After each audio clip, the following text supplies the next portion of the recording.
A beam of electric light pierces the darkness over the calm waters of the Atlantic Ocean. The Titanic is quietly making its way through the waves, its passengers asleep, when suddenly a monstrous white shape is caught in the light beam. The fateful iceberg is about to rend the side of the legendary ship.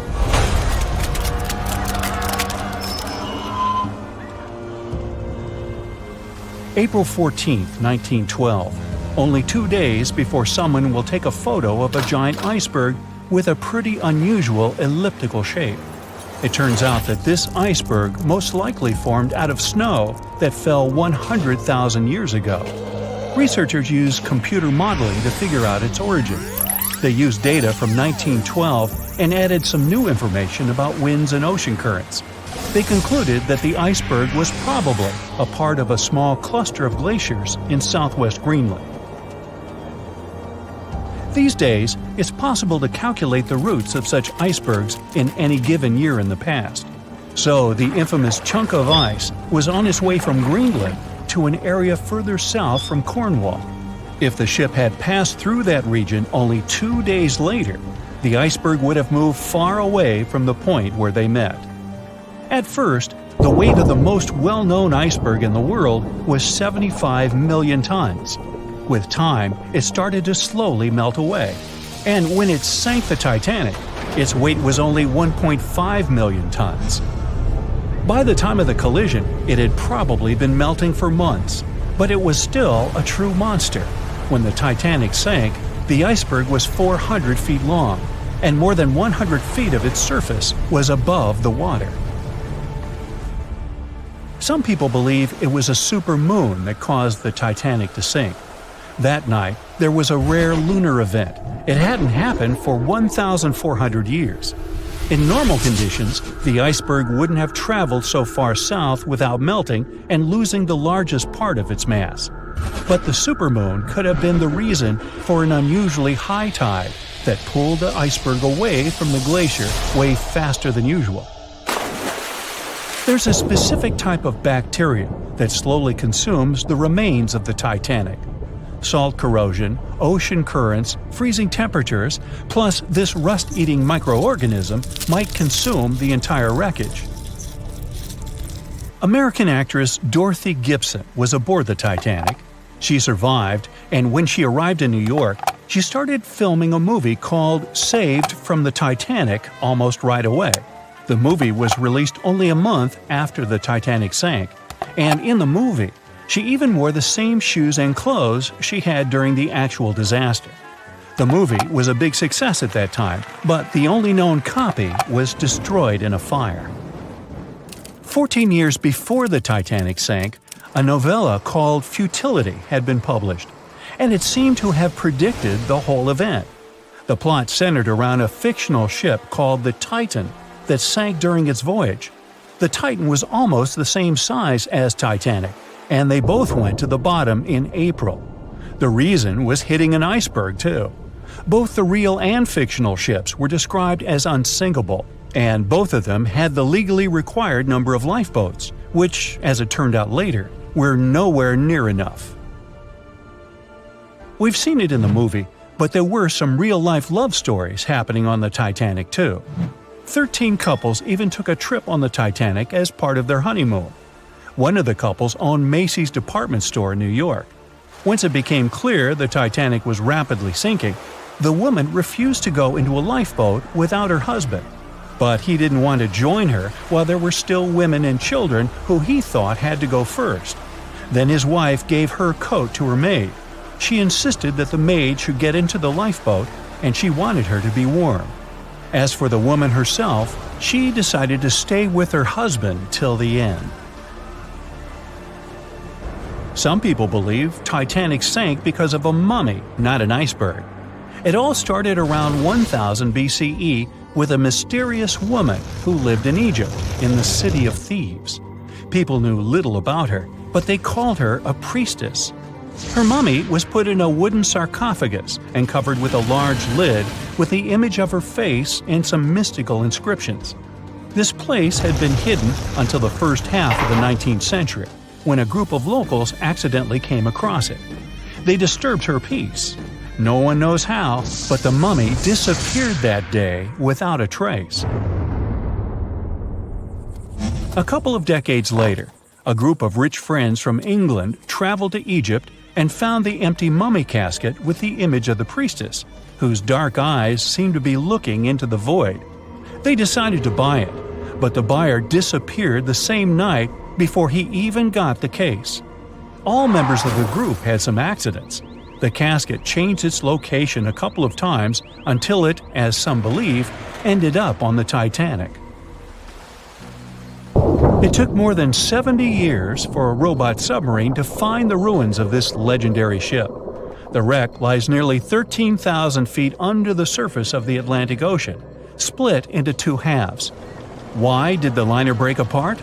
No one knows exactly. Some think it happened because of the water that got inside when the ship collided with the iceberg. The pressure was so powerful it separated two parts of the vessel, starting with the ship's bottom structure. Others say it was because of the hull rivets.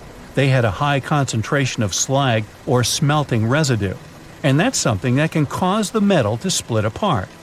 The ship generally had many flaws, starting with the design. The watertight bulkheads weren't completely sealed on top. This allowed the water to flow between the compartments and, in the end, sink the vessel. The iron of the ship's rivets and steel of the hull ended up ruined because of high sulfur content, cold temperatures, and high speeds. The steel shattered and the rivets popped out quite easily. Because of this, Titanic sank 24 times faster than it would have otherwise. If the ship had hit the iceberg head-on instead of ramming it with its side, it would have probably stayed afloat. How come the crew members didn't have binoculars? It would have surely helped them spot the iceberg on time and maybe even avoid the disaster. But the binoculars on the Titanic were locked in a storage cabinet. Only one crew member had the key, and he had been transferred off the ship right before it set sail. He later said he hadn't remembered to hand over the key. But even without the binoculars, the ship might have had some time to change course and avoid the collision if the crew had gotten some warning. But that's the thing, someone did warn them. About an hour before the incident, a ship that was relatively close to Titanic, the SS Californian, sent a message to inform them it had stopped because of dense ice field. But the warning never got to the Titanic's captain. Some experts say it was because the radio operator didn't think it was that urgent. And later, the SS Californian said they didn't get a call for help from the Titanic because their radio operator was off duty. Some say the crew on the Titanic couldn't spot the iceberg on time because of an optical illusion. Atmospheric conditions that night probably caused super refraction, which could have camouflaged the berg. After all, no one actually saw the iceberg until it was too close to the ship to somehow avoid the crash. Not even a whole minute passed between the moment they saw the iceberg and the collision. It was only 37 seconds, and it took Titanic 2 hours and 40 minutes to disappear below the ocean's waves. They were on their way to the New World when a rendezvous with an iceberg crushed all of their dreams and hopes. There was panic and tears and heartbreaking goodbyes, like that of Jack and Rose. Or was there? Let's see how well you know the real story of Titanic. The love story of Jack Dawson and Rose DeWitt Bukater was inspired by true events. What do you say? Is it a myth or a fact?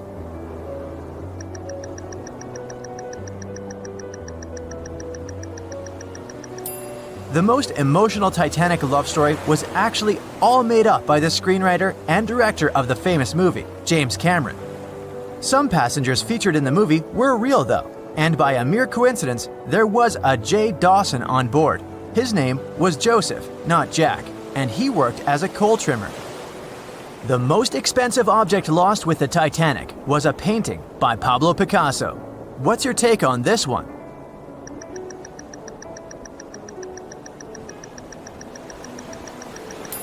It's a myth. Another one given to us by the famous movie.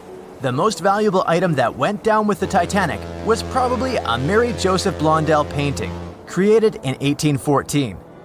Some other valuable items were a violin that belonged to Wallace Hartley, the musician who insisted that they had to play till the very last moment. There was also a 1912 Renault Type CB Coupe de Ville that would now cost millions of dollars, a handwritten manuscript by Joseph Conrad, first edition essays by Francis Bacon, 5 Steinway grand pianos, and, of course, some fine china plates and cups and first-class passengers' jewelry. The Titanic was the largest and the most luxurious passenger ship of its time. Does it sound real to you?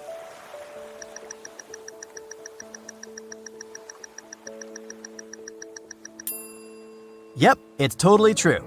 In April 1912, the Titanic was the largest ship ever built. It was 882 feet long and had a maximum passenger capacity of 2,435 people. That's not a lot compared to the largest cruise ship of today, the Symphony of the Seas. It's just a bit longer than the Titanic, but has more than double the passenger numbers. And yes, no other cruise liner has probably beaten the Titanic in terms of luxury to this day. It costs more than $200 million to build in today's money. The tickets were also quite expensive. Duh! First-class tickets ranged in price from $1,700 in today's money for a berth up to $50,000 for one of the 2 parlor suites. Second-class tickets were $700. Third-class passengers had to pay between $170 to $460. Most of the passengers of the unsinkable ship managed to survive. True or false?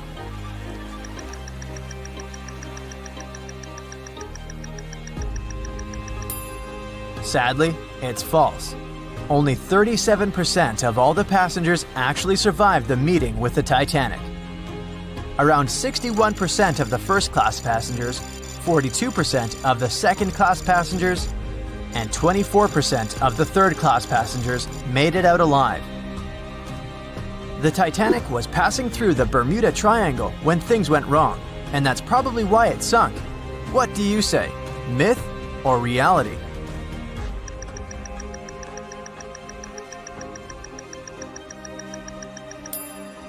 It's 100% a myth. The Titanic never even came close to the Bermuda Triangle. The liner sank about 400 miles south of Newfoundland, which is a huge distance to the north of Bermuda, the infamous area where ships and planes disappear without a trace. We might have the moon to blame for the sinking of the Titanic. True or false?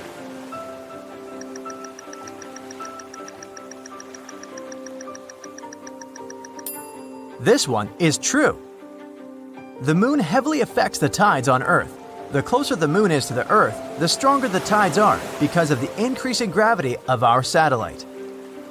Back in 1912, the moon was so close it made several glaciers in Greenland break apart. Massive chunks of ice that broke off from the glaciers started floating south. The supermoon event came just 6 minutes after a spring tide, the alignment of the moon, the sun, and the Earth that makes their combined gravity reach its peak twice a month. And the day before, our planet had come the closest to the sun that year, which made the gravity even stronger. This mixture of events created perfect conditions for one of the most powerful tides in history.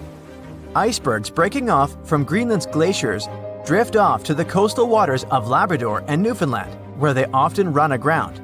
To move on, they need to either melt and become lighter or catch a high tide that would carry them further. The 1912's tide was as high as it gets. So they shifted many shipping routes south because of the huge amount of icebergs. But not the Titanic, of course, as they believed it was unsinkable. It took 4 hours and 40 minutes for the Titanic to sink. What do you say?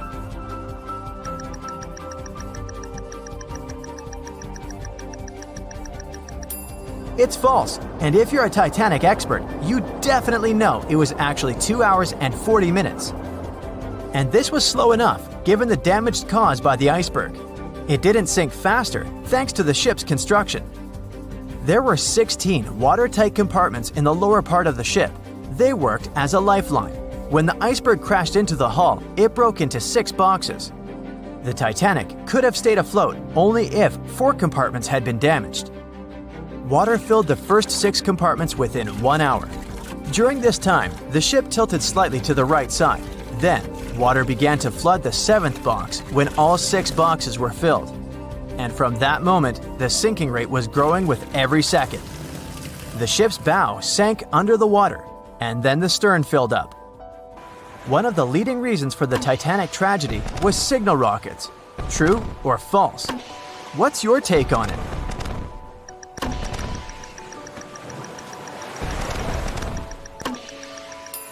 This one is true.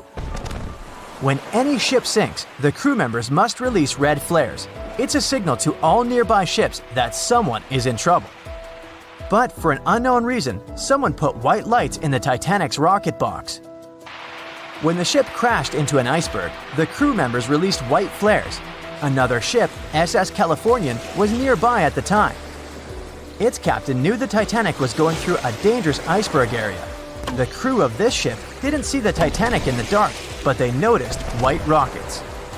Radio communication between the vessels didn't work. The SS Californian operator turned off the receiver. The Californian captain felt that something was wrong, so he sent a Morse lamp signal to the Titanic. But it was too late. The ship was already underwater, so no one could respond. Another ship, Samson, was sailing alongside the Titanic. It drifted with lights off since it was catching seals, and that's not legal. When the captain saw the Titanic's white rockets, he thought it was the Coast Guard. So Samson sailed away as fast as they could.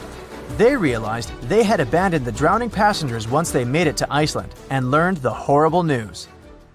In 1996, one expedition managed to raise the Titanic from the ocean floor. Do you believe it?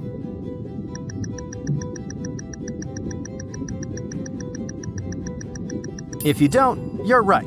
There were different ideas on how to raise the Titanic, from doing it with compressed air to putting it in wire mesh and covering it with liquid nitrogen, or using giant magnets. The only real attempt to raise the Titanic was made in 1996, and it failed dramatically. The expedition's goal was to lift a part of its hull, weighing about 21 tons.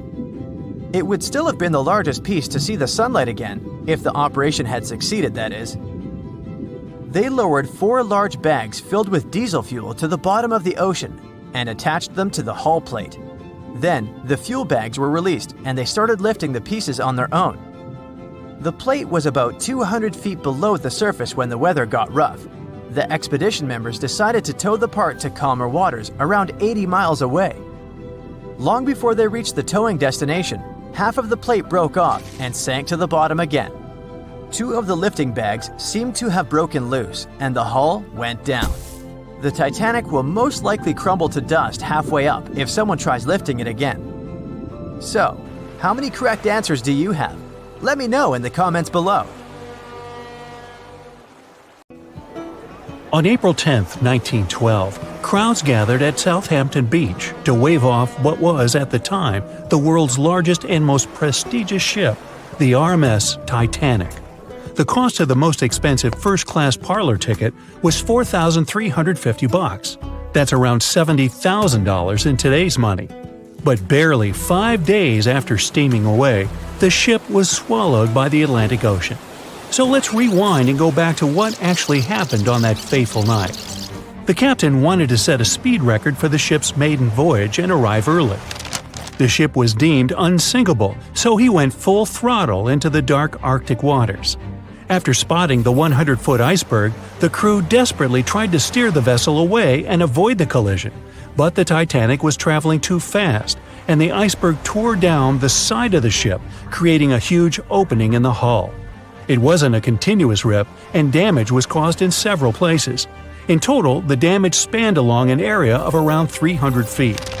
But the ship's designers had prepared for the prospect of a collision and added watertight compartments down each side of the ship to act as a buffer zone. 4 of these compartments could be breached and the ship would still stay afloat.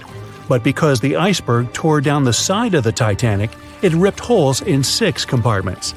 The compartments didn't extend up the total height of all decks and weren't actually sealed at the top. This is why, when more than 4 were flooded, Water reached over the top of the bulkheads and filled the remaining compartments, causing the ship to sink into the ocean. Think of it as water spilling over an ice cube tray. But what if the collision was head-on? Would it still have sunk? Ships are designed with potential crashes in mind, and most vessels have collision bulkheads in the bow. Most of all, it's like your car's bumper or crumple zone. It's a safety feature that can withstand a direct hit. The bow could have taken some of the impact, and some experts have suggested that if it hit head-on, only 2 to 4 of the watertight compartments would have been flooded. So, in theory, the Titanic might not have sunk, and it might have even been able to continue sailing to its final destination at a much slower speed.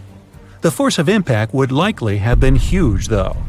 But although passengers would have been injured by the force, they'd have been able to stay on the ship to wait to be rescued by other ships, rather than being forced into the icy waters of the Atlantic. Still, one of the Titanic's designers, Edward Wilding, suggested that the force of the impact might not have actually been that big. He told the British Inquiry that lots of people scarcely felt the collision, and he believed the ship would not have sunk if it did hit the iceberg head-on. The ship was also designed with remotely operated watertight doors between all compartments, so any floods could have been quickly sorted out. Because Titanic had 6 breaches from the side collision, and because it happened so quickly, sealing the doors wouldn't have made a difference, as it was essentially impossible to save it by that point. The ship immediately began to flood, with water pouring in at a rate of roughly 7 tons per second, 15 times faster than it could be pumped out. So, while it sounds like the Titanic would have survived had the ship hit the iceberg head-on, this idea does come with some issues. First off, the collision bulkheads were designed to survive a crash with another ship, not a giant iceberg. If 2 ships collided, both would absorb some of the impact in their bulkheads, sharing the impact and likely staying afloat. But an iceberg is stationary, meaning that Titanic would absorb most of the energy from the collision. If Titanic hit head first, because of the speed it was traveling, the impact would have likely traveled down the whole body of the ship. Just imagine a 46,000-ton ship traveling at around 20 knots. At some point, it hits an iceberg that weighs what could be over 100,000 tons. This collision would likely create a powerful force causing massive damage to the vessel. It is likely that seams would split, staircases would come tumbling down, and rivets would burst open across the ship. All that would have potentially flooded even more compartments. This could have caused Titanic to sink in a matter of minutes rather than hours. But that's just the tip of the iceberg. As we all know, the biggest part of it is hidden underwater. So if Titanic had been traveling head-on, it's likely it would have hit the part of the iceberg below the water first, which would send it veering off course. Hitting an iceberg is not like hitting a brick wall. In this case, the ice under the water would have torn open the bottom of the ship and caused damage to the sides. Icebergs also aren't flat, solid objects. If a flat collision happened, the ship might have stayed afloat, but icebergs come in many shapes and sizes, from domes to wedges. Studies have also been done on the steel used to produce Titanic, and the tests show the metal was about 10 times more brittle than the steel we use today. The ship was built before we understood the effects of low temperature on steel. The old steel used to make the vessel would not bend when faced with freezing temperatures, but break. Recovered pieces of Titanic's hull plates show that the hull just shattered on impact. Hitting head-on would also cause a very severe and abrupt stop, so even if the ship hadn't sunk, there would still have been major issues. Think about when you suddenly hit the brakes on your car, or when the bus stops while you're walking down the aisle and you get flung forward. Passengers would have been thrown across the ship, and because the crash happened at night, most people were sleeping, so wouldn't be able to effectively prepare for any sort of impact. This would result in injuries for most people on board. It would be especially bad for those at the front of the ship, where the accommodation for the off-duty firefighters, greasers, and engineers was. But while passengers and off-duty crew may have been thrown out of bed, there would be a lot more survivors than in the original scenario. Many ships have had head-on collisions and made it back to shore. Not many people know that Titanic actually had 2 sister ships. The White Star Line, the company that built Titanic, also built vessels called Britannic and Olympic. Captained by Edward J. Smith, who would later helm Titanic, the Olympic set off on its maiden voyage in June 1911. But much like Ford's sister ship, disaster was just around the corner. On its fifth commercial voyage, Olympic collided with a Royal Navy ship, HMS Hawke. While the Olympic received damage to its side, Hawke crashed into the other vessel head-on. The bow of the Hawke was completely crushed by the collision, but because the ship had watertight compartments, it managed to survive the impact and later returned to shore for repair.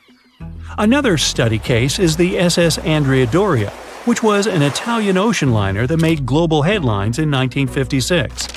Like the Titanic, the Andrea Doria was heading for New York City on its 101st voyage when disaster struck. On July 25th, the vessel collided with the 524-foot Swedish passenger liner Stockholm.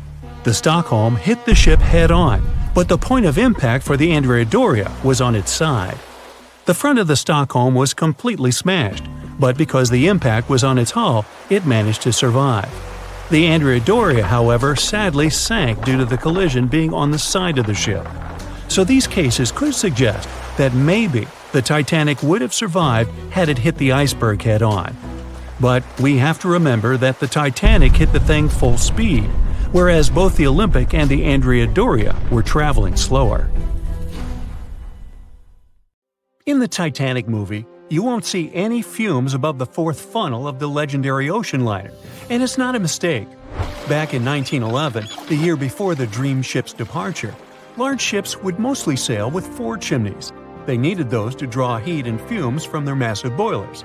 The Titanic was a real engineering gem that only needed 3 chimneys to function. So the fourth was added for balance and more impressive looks. The White Star Line thought the public would have been disappointed to see only 3 pipes on the greatest ship of all time. The Titanic's sister ships, the Olympic and the Britannic, also had 1 fake funnel each for the same reason. The dummy chimney wasn't completely useless and served for ventilation. It took out the fumes from the machine spaces in the lower decks and from one of the first-class general rooms. 1 big ventilation funnel, instead of several small ones, helped to declutter the upper decks and left more open space for passengers to enjoy their strolls. When Titanic went down, the funnels, each weighing 60 tons, went down with the rest of the ship. They were made extra tall to make sure the passengers weren't covered in the soot being ejected. Their height and weight let them stay in the upright position. The forward funnel, followed by the others, fell only when the ship went for the final dive. Those chimneys were much lighter than the bow, so they spread among other debris. The light material they were made of flattened once it hit the bottom, and the iron-eating bacteria living deep down took care of it later. The bow of Titanic remained intact when it hit the seabed, but the stern was completely mangled. When the famous ocean liner hit that iceberg, things got really messy. It took the future movie star a whole 2 hours and 40 minutes to submerge completely. The collision let water flood 6 out of 16 watertight compartments. As the water gushed into the starboard side, the ship started to tilt down in the front and a bit to the right. By midnight, the damaged compartments were spilling water into others, and it was chaos because these compartments were only watertight horizontally. Soon enough, water started flooding through the anchor chain holes, and by 2 a.m., the bow was sinking, and the stern's propellers were lifted out of the water. The ship kept flooding until the moment the bow went underwater, and the stern shot up almost 45 degrees. The weight of those massive propellers stressed the ship's midsection. The steel just couldn't handle it and failed. Survivors described that moment as some loud noise, like breaking china or falling gear. That was the Titanic's upper structure giving in. By 12 past 2 a.m., the bow and stern were only connected by the inner bottom structure. Minutes later, the bow, weighing almost 16,000 tons, broke loose from the stern. The stern rose sharply to an almost vertical position and started sinking slowly. By 2:20, it disappeared underwater. The bow was cruising down at about 13 miles per hour and had hit the ocean floor almost a half an hour before the stern. The 2 parts of the Titanic now lie 2,000 feet apart, pointing in different directions. The bow remained mostly intact, just covered in mud. The stern turned into a tangled wreck because of the implosions it went through during the descent. The air trapped within the structure just couldn't handle the increasing pressure of the water deep down. Signal rockets played a big part in the Titanic's tragedy. When a ship goes down, you're supposed to shoot up red flares to signal trouble. But someone decided to stock Titanic with white lights instead of the usual red ones. So when the ship smacked into that iceberg, the crew fired off white flares. The SS Californian was passing nearby, and his captain knew the Titanic was in a dangerous iceberg zone. The crew didn't spot the sinking Titanic, but they sure saw those white rockets. The radio between the ships was useless because the Californian's operator switched it off. The captain had a gut feeling something was off, so he flashed a Morse code light signal at Titanic. But he received no reply because the Titanic had already gone underwater. There was another ship, Samson, sailing alongside the Titanic. It had plenty of illegally hunted frozen seal meat from Canadian waters abroad, so it was sailing with lights off to remain unnoticed. When they saw the Titanic's white rockets, they thought it was the Coast Guard and zoomed away. Samson didn't have a radio, so they couldn't find out about the ongoing disaster. The crew got the news about Titanic only when they got to the coast of Iceland the following month. There have been many theories to explain the Titanic tragedy, and one of the recent ones says that there was a fire involved. An Irish journalist went full detective for decades, digging into the mystery, and stumbled upon a game-changer. He came across a photo album that had been hiding from the public for a century after the tragedy. In the pictures, taken at the Harland and Wolff shipyard in Belfast, Northern Ireland, just over a week before the liner sailed, you can clearly see a massive 30-foot black spot on the ship's hull. Maloney researched the photos and eyewitness testimony from the time and claimed that a fire spontaneously broke out inside of one of Titanic's enormous coal bunkers. It was raging for a whole 3 weeks and messed with the metal, critically weakening a crucial segment of the ship's hull. Back then, most ships had just one hull, so it was the only skin the Titanic had. That's why the iceberg managed to punch a hole through the ship so easily. If it hadn't been for the fire, the Titanic might have shrugged off that iceberg collision. The company operating the liner knew about the fire, but they decided to conceal that fact. They didn't want any negative stories in the press as they faced some serious competition in transatlantic voyages. The Titanic was sold out, so they stocked up on coal and made it sail. The moon might have also played a role in the sinking. Our satellite heavily affects tides on the Earth. The closer it is to our planet, the stronger the tides are because of the increasing gravity of the moon. Back in 1912, the moon was so close it made several glaciers in Greenland break apart. Massive chunks of ice that broke off from the glaciers started floating south. The supermoon event came just 6 minutes after a spring tide. During new and full moons, the alignment of the moon, the Earth, and the Sun makes their combined gravity reach its peak. And the day before, our planet had come the closest to the Sun that year, which made the gravity even stronger.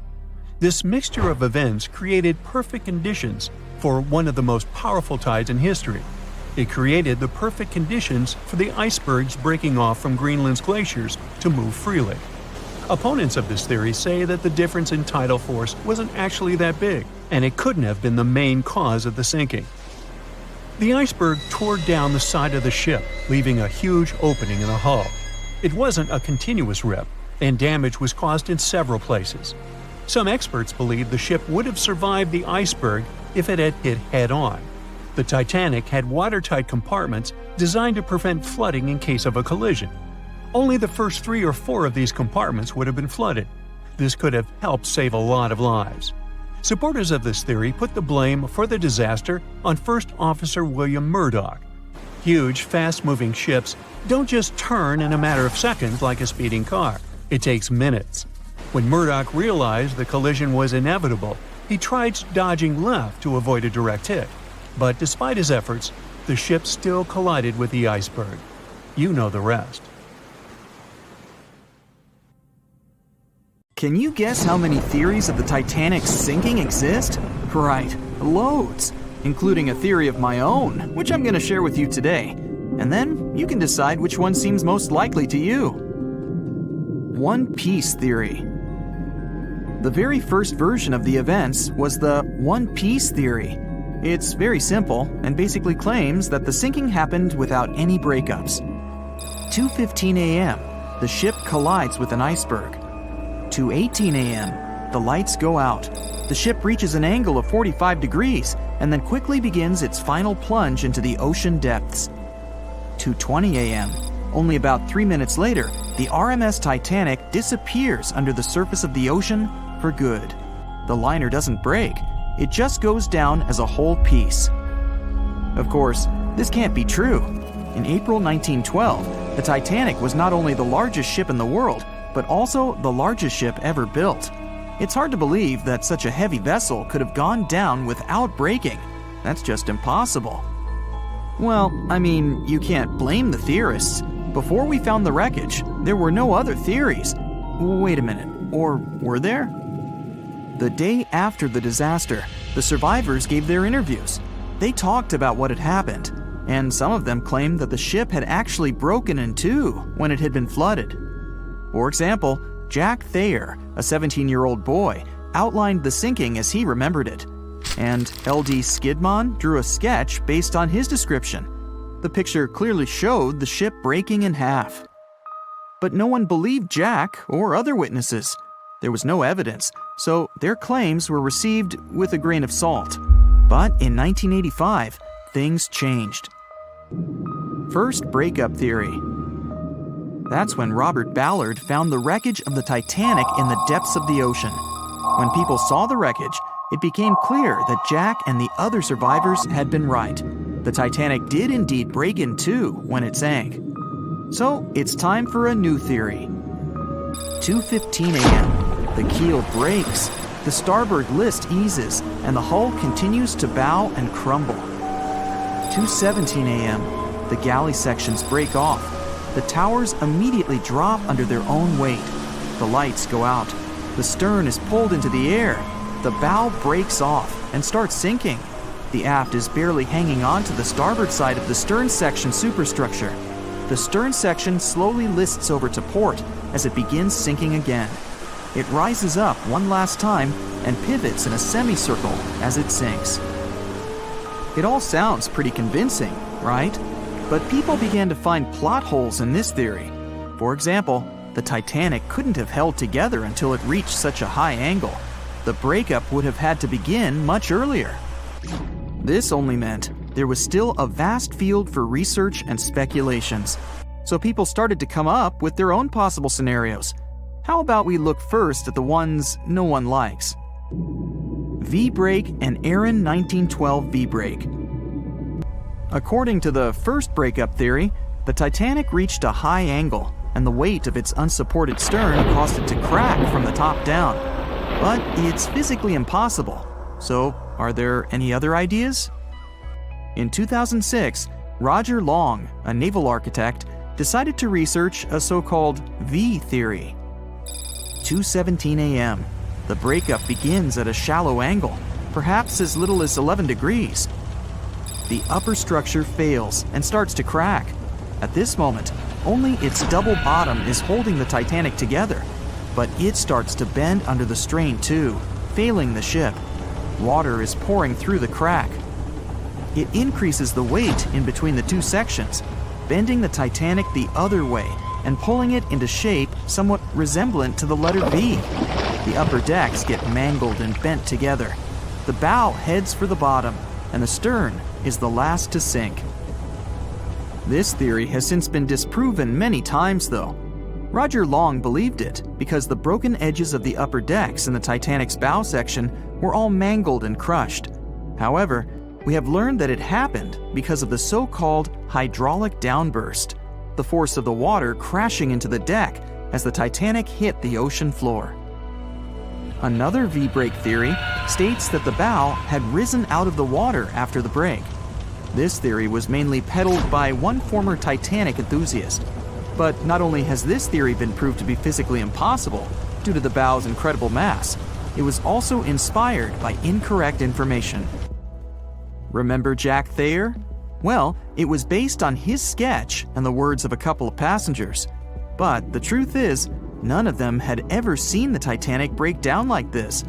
Jack himself even stated in an interview that the sketch was completely out of context to what he had actually seen. It was drawn by a passenger on the Carpathia, the ship that received the Titanic's distress signal and came to its aid. It couldn't be used as evidence.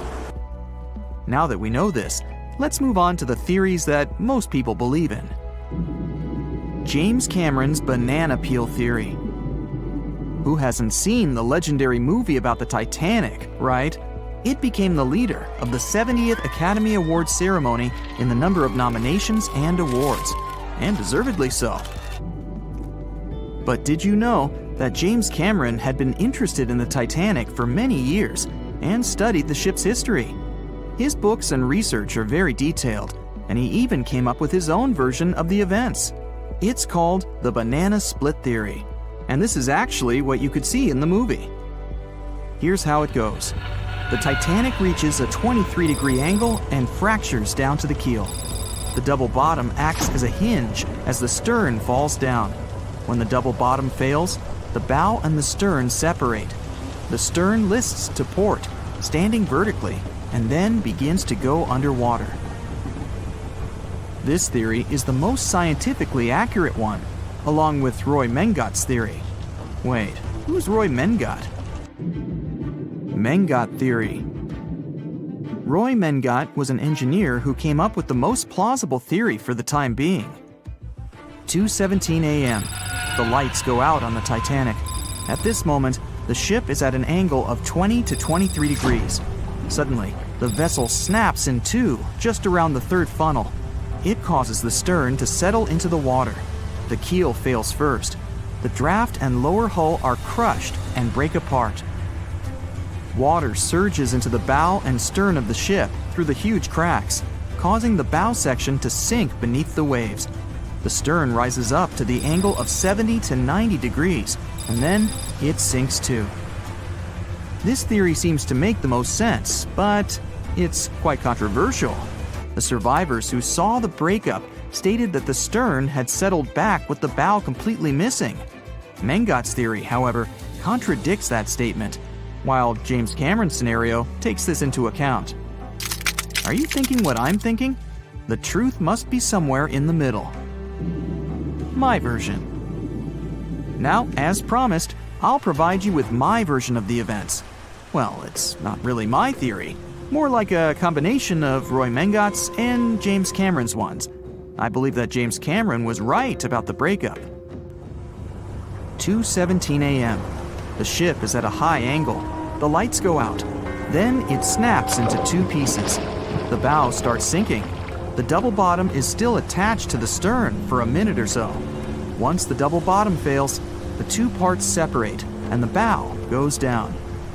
Then, as Mengat said, the stern rises up at a high angle, and then it begins to sink vertically. It might have actually happened because the survivors stated that they had seen a clean break. This means it couldn't be hidden. And they had also seen the stern staying vertically in the air for a long enough time, probably a few minutes, before disappearing. Anyways, all of these are just speculations. Regardless of how the Titanic broke apart and sank, it was a great tragedy. It's already been 110 years since the Titanic collided with an iceberg and sank. Did you know that in 2022, the Blue Star Line Company is completing the construction of an exact replica of the Titanic? Called the Titanic II liner, the ship will be sent sailing along the same route with 2,400 people on board. Let's hope that everything goes well for them. Meet Arthur John Priest. No, he isn't famous for being a painter or for discovering some long-lost treasure. He didn't invent some cool gadget or break any world records. No, Arthur John Priest is famous simply for being unsinkable. Proving one can be both lucky and unlucky at the same time, Priest was involved in and survived several mishaps at sea, including the fateful maiden voyage of the Titanic. Priest was not a rich man interested in sailing for pleasure. He was part of the working class, employed as a stoker or fireman, stuck for hours within the hot bowels of large steam-powered vessels. His job was dirty and difficult. He was responsible for keeping the furnaces lit, feeding them coal to ensure enough steam was produced for the engines to work. He had to be careful about not overheating the system or setting fire to the whole ship. The furnaces had to be carefully watched and constantly fed. He breathed it all in a while, working and fighting with the sweat and the dirt. He would often work shirtless because of the heat and was always covered in black coal dust. And when he finally had a break, his shared living quarters were nearby in the same part of the ship. He must have been good at his job, though, because he had no trouble finding work. But wherever he went, bad luck seemed to follow. The first incident was a mild one. As a young man, Priest worked on the RMS Asturias. The passenger liner first set sail in 1907, traveling between Southampton in the UK to Buenos Aires in Argentina. At some point during its maiden voyage, the ship suffered a small collision.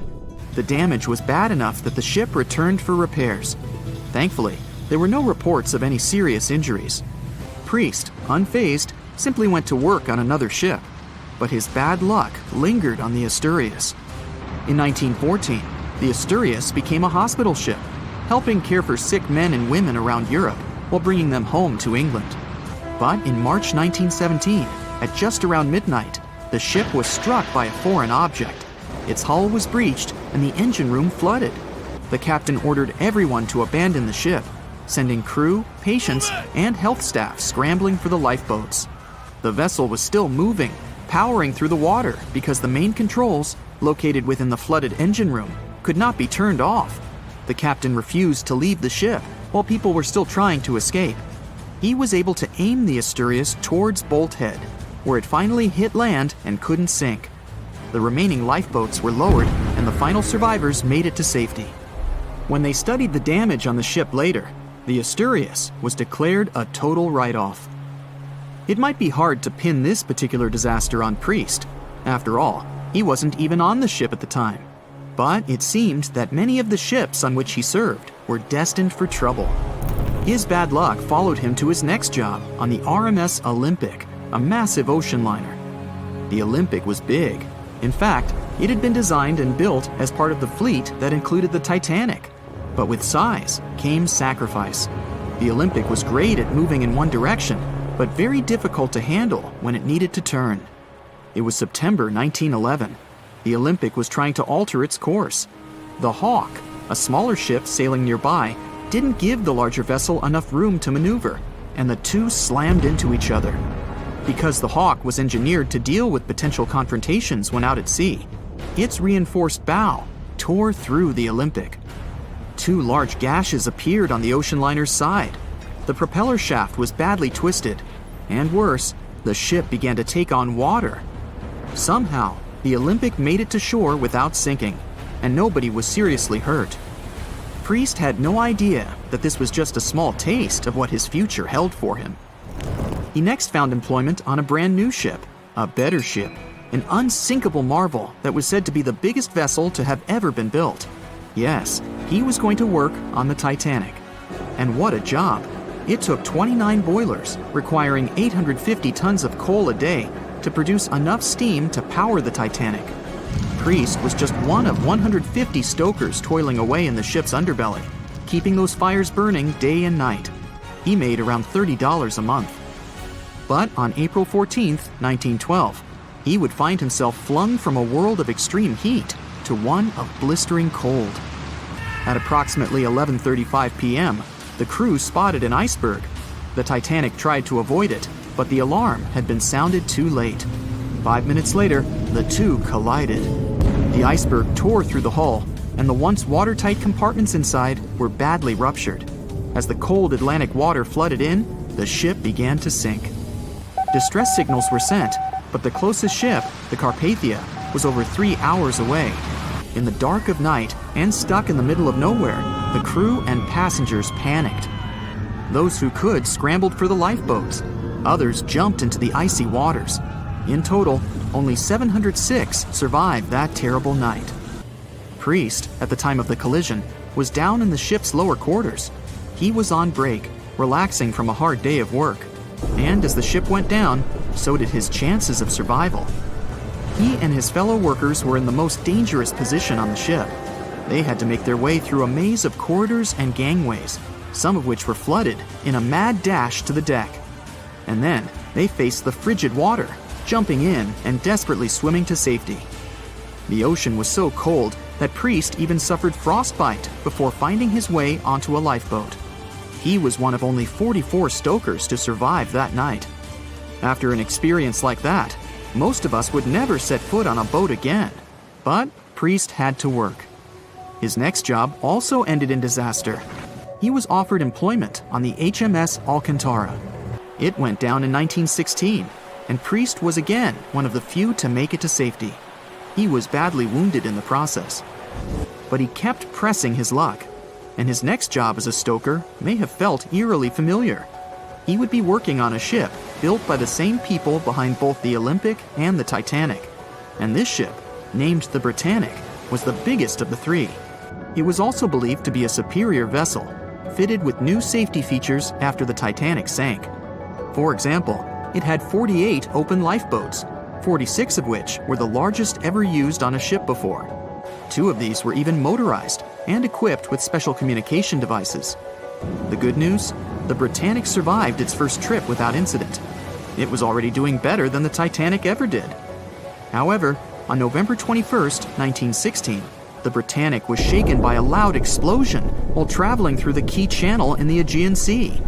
The hull was damaged, and some of the compartments began to fill with water.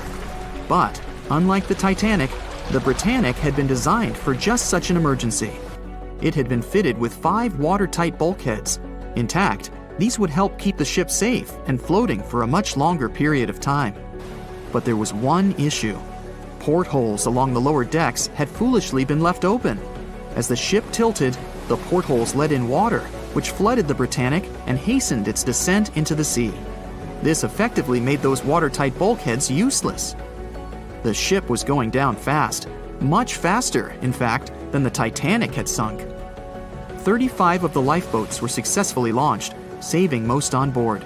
Of the 1,066 passengers and crew, 1,036 survived. Priest, his luck intact, was one of them. And yet, he still wasn't done with a life at sea. He accepted a position as a stoker on the Donegal. It was a smaller passenger ferry that had been converted for use as a hospital boat. In April 1917, it was struck by a foreign object while fleeing an unsafe situation, and though he suffered from a head injury, Priest was again one of the survivors. It took experiencing 2 collisions and 4 sinkings before Priest was finally ready to retire. In fact, he reportedly said he only gave it up because no one wanted to sail with him. Can you blame them? He would live out the rest of his life on dry land in Southampton, England, with his wife Annie and their 3 sons. But Arthur John Priest would always be remembered as the unsinkable stoker. Staying in the water that's 70 degrees Fahrenheit for a long time definitely won't do your health any good. A water temperature of 50 degrees Fahrenheit is a nightmare. It feels much colder than the air of the same temperature. The passengers of the Titanic were in 28 degrees Fahrenheit water. Can you imagine how cold it was? Even the iceberg that the Titanic met was warmer. The water didn't freeze because of the high salt content. But what if the temperature had been higher? What if the Titanic had sunk in warm water, say 120 degrees Fahrenheit? Theoretically, this could have happened had the waters of the North Atlantic met a warm undercurrent from the southern part of the ocean on disaster day. But this heat wouldn't have been enough. The ocean area is too vast, and the temperature is too low at night. The warm undercurrent alone wouldn't have made a difference for people who were overboard. But if the Titanic had sunk in another place at one particular moment, perhaps then all people could have been saved, thanks to an incredible natural phenomenon. Now, on board everybody, our voyage to a parallel universe begins. It's a moonless night on April 14th through 15th. The Titanic crashes into an iceberg. Icy water floods the lower decks. The captain sends a distress signal. The nearest rescue ship, Carpathia, is 58 miles away from the sinking Titanic. At maximum speed, Carpathia will get there in 4 hours. That's quite long, even in warm tropical waters, since your body loses heat anyway. The Titanic begins to sink. The crew downs lifeboats. Some of the passengers jump overboard. The ship is going under the water. There are no boats left, so you jump along with other passengers.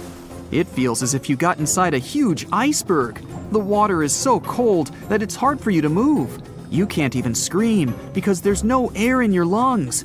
But at this moment, you feel a pleasant warmth coming from the depths. The heat rises above your knees and waist, then reaches your neck.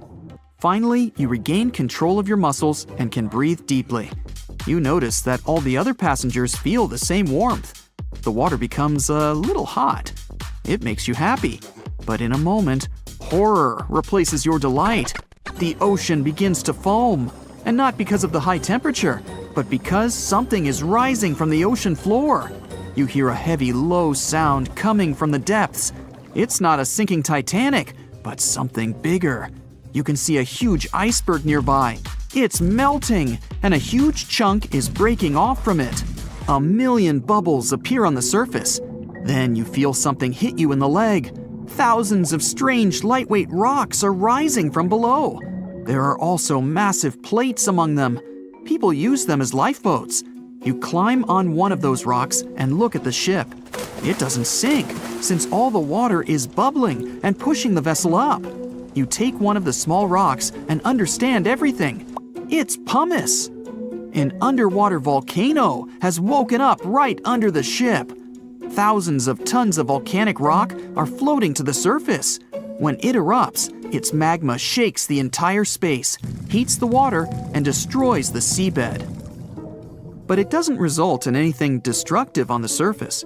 The enormous pressure of hundreds of millions of gallons of water suppresses the volcano's power.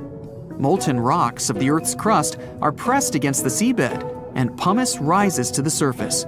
And here's why it happens.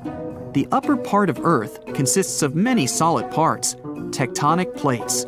These plates collide with each other and divide. And when one part separates from another, the magma immediately comes up. So, all volcanoes are these unstable fault sites. If the Titanic had sailed over one of these areas during an eruption, many passengers would have been saved. Back in the parallel universe, you notice the Titanic starts sinking again. The water is no longer bubbling. The volcano has gone out. In a matter of seconds, the ocean turns icy again. Fortunately, you have your pumice lifeboat. This is enough to wait for rescuers. But let's imagine a situation with no underwater volcano and an iceberg. A situation when the water was warm from the very beginning. One of the engines in the motor compartment of the ship breaks down.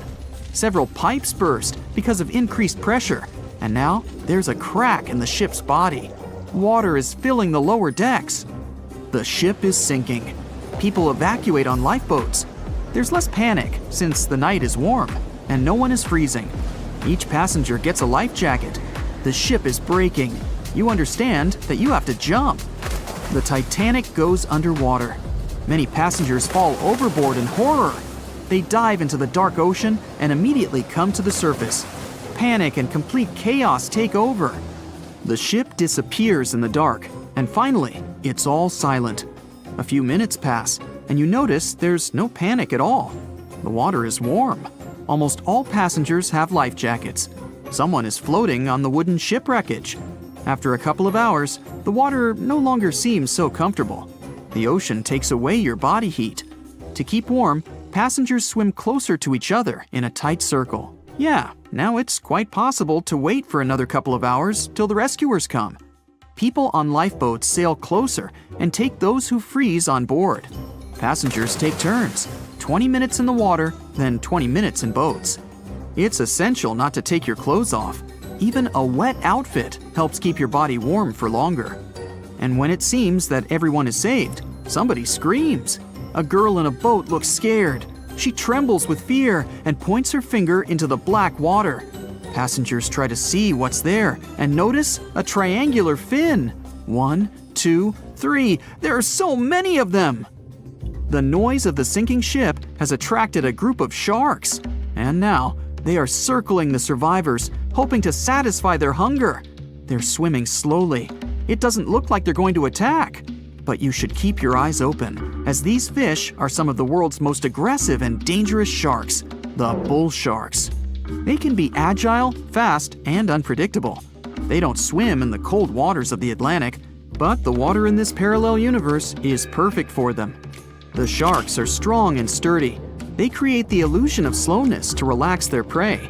They're called bull sharks because of their short, blunt muzzle, like that of a bull, and they like to hit a target or other sharks with their forehead. Several fish are ramming boats. Someone falls into the water. Fortunately, people help them back on board. The sharks aren't going to retreat. Chaos and panic ensue. People are screaming and splashing the water with paddles to scare away the fish, but it doesn't help. One of the sharks opens its toothy mouth and clings to a boat. At this moment, you notice more fins nearby. A pack of great white sharks arrives at the party. They are some of the most dangerous animals on the planet. They're big, fast, and strong, and their 300 triangular teeth lined in several rows are sharp as blades. Great white sharks swim around the boats and scare away the bull sharks. You fall off the boat and see a big fin approaching you. Fear awakens the survival instinct in you. You're trying your best to swim away from the shark as far as possible. Of course, it's useless, since the shark is much faster and will definitely catch you. You feel your foot touching the shark's nose. The other foot gets into the toothy mouth. You scream in horror. After a second, the shark lets you go. Great white sharks rarely attack people. If they bite, it's just to test you. After all, the shark's favorite prey is seals. It simply loses interest if it realizes you aren't a seal. But if the shark is starving, it doesn't matter to it what kind of prey you are. Lucky for you, this one is not like that. Those survivors in the boats have almost nothing to fear either. Great white sharks don't attack them. They can push boats slightly, but only to test them. The great white shark is swimming away from you. But a bull one appears, and it looks like it's hungry. The shark is swimming towards you, opens its mouth, and a loud ship horn penetrates the water. This is the RMS Carpathia that has come to the rescue. All the sharks swim away scared. All passengers are saved. Back in our universe, another ship that had been nearby could have saved the passengers much earlier. But that's another story. You know SOS, don't you? 3 dots, 3 dashes, and 3 more dots. It's an easy enough signal to tap out in Morse code. It means save our souls or save our ship. The crew of the legendary Titanic had been desperately trying to send this signal for 2 hours the night of April 14, 1912. There were other ships not too far from the spot where the iceberg took down the mighty Titan of the sea. But the call for help seemingly disappeared before it could reach them. The passenger ship SS Mount Temple did pick up a signal and try to respond, but the Titanic never got the answer. So what was silencing the ship's cries for help? Some unknown Bermuda Triangle of the North Atlantic? Consider this. Eyewitnesses say the sky was painted with a brilliant aurora borealis that cold, fateful night. Beautiful, yes, but on that day, the northern lights may have sealed Titanic's fate for good.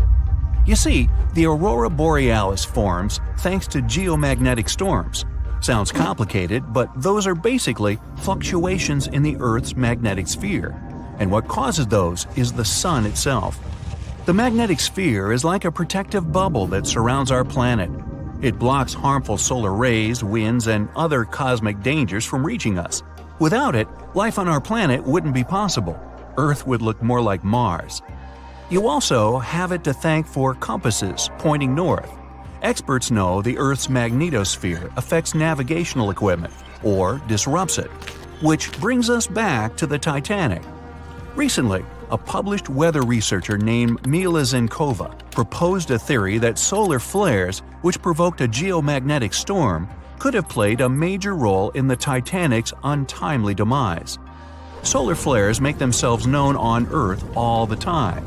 Some people are especially sensitive to the magnetic storms they cause. These unlucky folks can feel weakness, fatigue, headaches, and even mood swings. On usual days, the pressure is the same on both sides. The magnetosphere blocks all the bad stuff, and we're all happy. But sometimes explosions occur on the sun. They can be massive, Earth-sized. These flares shoot out a wave of charged particles that collides with the magnetosphere at high speeds. Our protective bubble then goes on the defense. It shrinks, deforms, and pushes those particles toward the poles. Enter those brilliant lights dancing above the Titanic that night. In the north, we know it as Aurora Borealis. In the south, Aurora Australis, or the Southern Lights. When the magnetosphere pushes those solar and cosmic particles toward the poles, they collide with molecules of different gases. That's why you get the range of colors.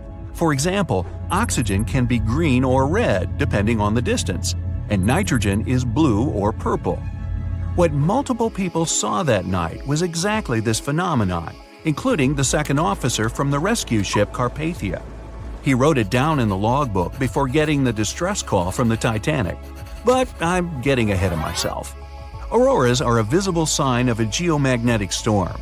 Now, about navigational equipment. This applies to satellite and radio frequency devices. Remember, they didn't have iPhones back in the Titanic days, so the average person couldn't notice their gadgets going haywire. But navigational devices and wireless telegraph did exist and were actively used. Rewind back to the Middle Ages, when sailors noticed that, on some days, compasses wigged out. The arrows spun in all directions, and people back then had no idea why. It wasn't until the 18th century when French scientists found out that such problematic days occur at the same time as black spots appearing on the sun. Solar flares. The mystery was solved. Now, the Titanic had the most advanced, well-known radio equipment at that time. They tested it thoroughly to make sure it worked for distances up to 2,000 miles away. Titanics passed them all. On April 10, 1912, the massive liner left Southampton and set off for New York.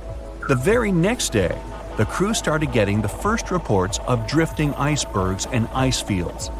They put dots on the map to mark the coordinates and let out a sigh of relief. All the troublesome spots were north of the Titanic's planned route. But after a couple of days, the warnings were moving farther and farther south, encroaching on the majestic ship. On April 14th, Captain Edward Smith decided to change course to the south in hopes of bypassing the ice. This ended up being a huge mistake. Enter the magnetic storm. If it was throwing the navigation equipment off, even by a tiny error of half a degree, the captain could have been mistakenly taking the ship right toward a cluster of icebergs. What's even worse, the radio operators ignored warnings coming from other ships. That, or they simply forgot to hand them over to the captain. As hired contractors from the radio company, they were more interested in transmitting paid telegrams from passengers on that luxurious liner. The radio transmitter kept going out of order that evening, probably because of all this private traffic. When it was finally fixed, operator Jack Phillips received another message from the SS Californian at 10:30 p.m. Their operator was trying to warn Phillips about the coordinates of drifting icebergs, but he paid them no attention. He was nervous and in a hurry. Was the magnetic storm to blame for his frayed nerves and bad mood? We can only speculate. But as you know, some people are more sensitive to these things. The weather was fine, the ocean was calm, the water was smooth as glass. Despite all the warnings, the ship continued to sail at a maximum speed of over 22 knots. An hour later, Titanic collided with the infamous iceberg. On April 15th at 12:14 a.m., in the middle of the night, Titanic's operators started to transmit the first emergency signals. The SS Californian was sailing just 20 miles from the Titanic. They could have easily come to a quick rescue. But 10 minutes before the disaster, the Californian's radio operator had gone to bed. He was the only one who understood Morse code on the ship. According to this new theory, the magnetic anomalies possibly blocked Titanic's messages to other ships. For example, the steamer SS La Providence didn't receive any signals from the sinking ship at all. Yet they were still getting transmissions from another giant, the Olympic, which was 500 miles from the Titanic.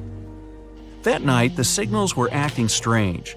They simply got lost somewhere in space, or they were like a jumbled riddle, impossible to solve. The SS Mount Temple did get a message and rushed to Titanic's aid. But as fate would have it, the rescue ship got stuck in ice. She did arrive at Titanic's last known coordinates, but the luxury liner was nowhere to be seen. So were the coordinates accurate at all? The steamer Carpathia was about 60 miles away. At 12:30, their radio operator told the Titanic's crew they were rushing to help. The ship famous for coming to the aid, Carpathia, was going full steam ahead. But here's the odd part. At first, they headed to the wrong spot. The magnetic storm could have thrown its equipment off. Good news is the steamer did end up reaching the right place when they saw the lifeboats full of passengers. Interestingly, once she reached land, the Carpathia didn't have any problems with her equipment. The blackout happened just around the wreckage site.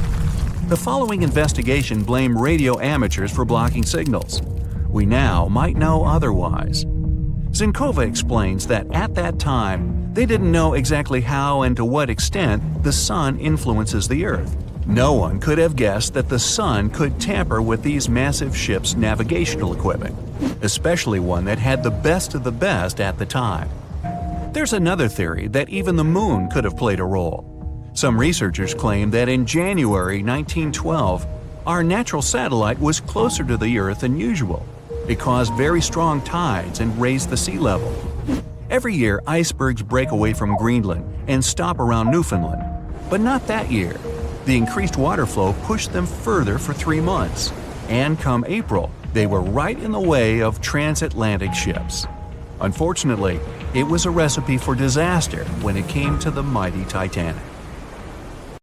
No one could ever have imagined that the unsinkable Titanic would collide with an iceberg, except for one man, William Thomas Stead.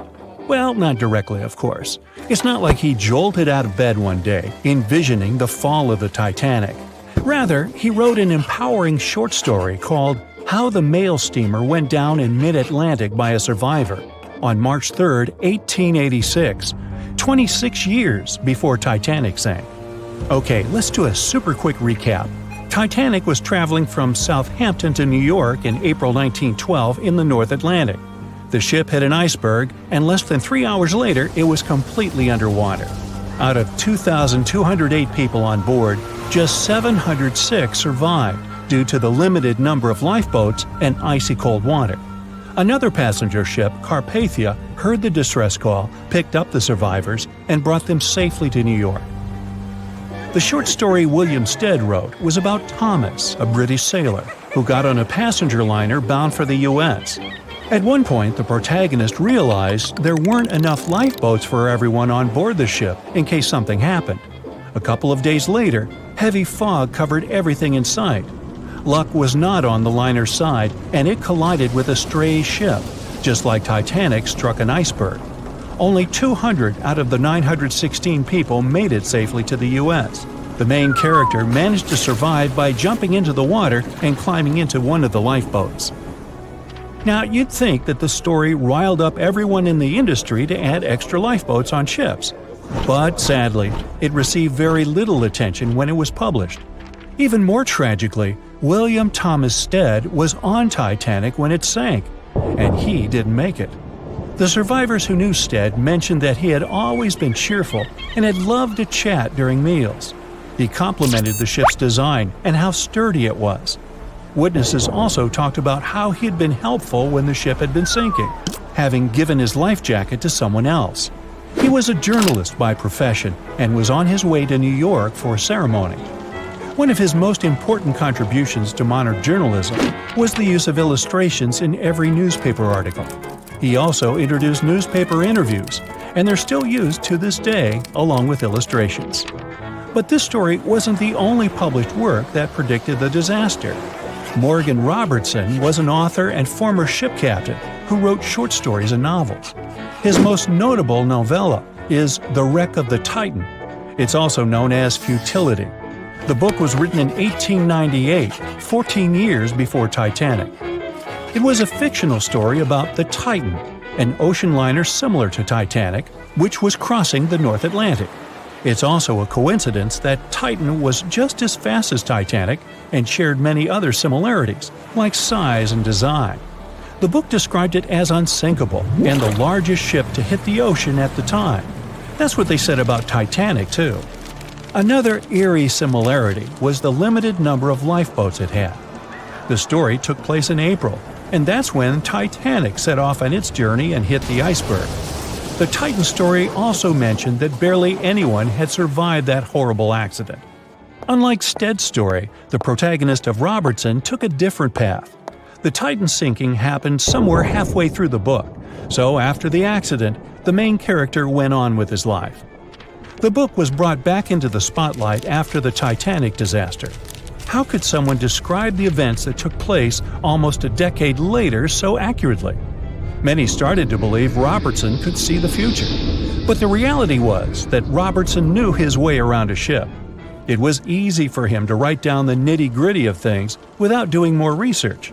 Realistically, one of the biggest threats for ships at that time was hitting an iceberg or colliding with other ships. The next story sounds somewhat mysterious. Once, Alex Mackenzie heard a voice that warned him not to board Titanic. But when he turned around, there was nobody there. As he continued walking, the voice spoke to him again. But this time, it was louder and more distinct. He took the warning seriously and decided to cancel the trip and go back to Glasgow, Scotland, his hometown. His grandparents weren't too happy to find him back home instead of on Titanic. After all, the ticket was very expensive. That disappointment very soon disappeared when they heard that the ship had struck an iceberg. John Coffey was a member of the crew of Titanic, but he decided to ditch the ride when the ship stopped at his hometown in Queenstown, Ireland. His inner voice told him to get off the liner, and he did. He was only 23 at the time, and for someone his age, it could be a major career boost and an opportunity to grow. Despite the horrible tragedy, the guy signed to work with the RMS Mauritania just months after the Titanic sinking. Talk about commitment. Some added info was revealed about what may have contributed to the fall of Titanic. The constructors insisted that the ship was unsinkable, but many people later theorized that the vessel's steel plates had been too frail for the freezing Atlantic water. It may have caused the rivets to pop, allowing ocean water to seep inside. Another theory is that there may have been a fire in the hull of the Titanic that had been raging for 3 weeks before the voyage. The fire softened the steel, allowing the iceberg to cut through it like a hot knife through butter. Some pictures before the ship set off on its journey show black marks on the hull, which could have been caused by fire. Either way, the iceberg would have caused significant damage in any case, no matter if there was a fire or not. Some people also blame those who designed the Titanic. The ship was built with large joints at the bottom, which probably snapped easily during the collision. Of course, these are all theories, but we know for a fact that the iceberg was the main character of this drama, and that the works of Stead and Robertson should have been taken seriously. Either way, this should be a lesson for the future, helping to prevent similar tragic accidents. By the way, ocean liners and passenger ships wouldn't exist if it hadn't been for Thomas Newcomen. In 1712, he invented a steam engine that was so strong it could produce enough energy to power a ship. And a century later, in 1819, the first steamship traveled across the Atlantic Ocean to Liverpool, UK. It only took the vessel 29 days to cross the ocean. The passenger ship industry boomed in the early 1900s when it became easier for people to move to America or go on holidays. As decades rolled by, the use of aircraft stole the spotlight from passenger ships since planes were faster and more efficient. Nowadays, it's quite rare for a passenger ship to collide with anything in open water. Modern technologies can detect anything that can pose a threat and even predict stormy weather. Cruise ships these days are giants compared to the vessels of Titanic's era. Modern ships can carry almost twice the number of passengers and have amenities folks back then could only dream of. Most cruise ships these days have several restaurants to choose from, multiple swimming pools, and game rooms to catch a break. If you're in the mood for some fun, you can watch live performances. Don't forget about the helicopter pad, because why not? Don't worry if you start feeling unwell. The in-house doctors are always there to help any passenger in need. And these ships are only going to get bigger. Putting Titanic and a modern cruise ship side by side is like comparing a corgi to a Doberman. Back then, Titanic was the biggest and most cutting-edge vessel anyone could dream of.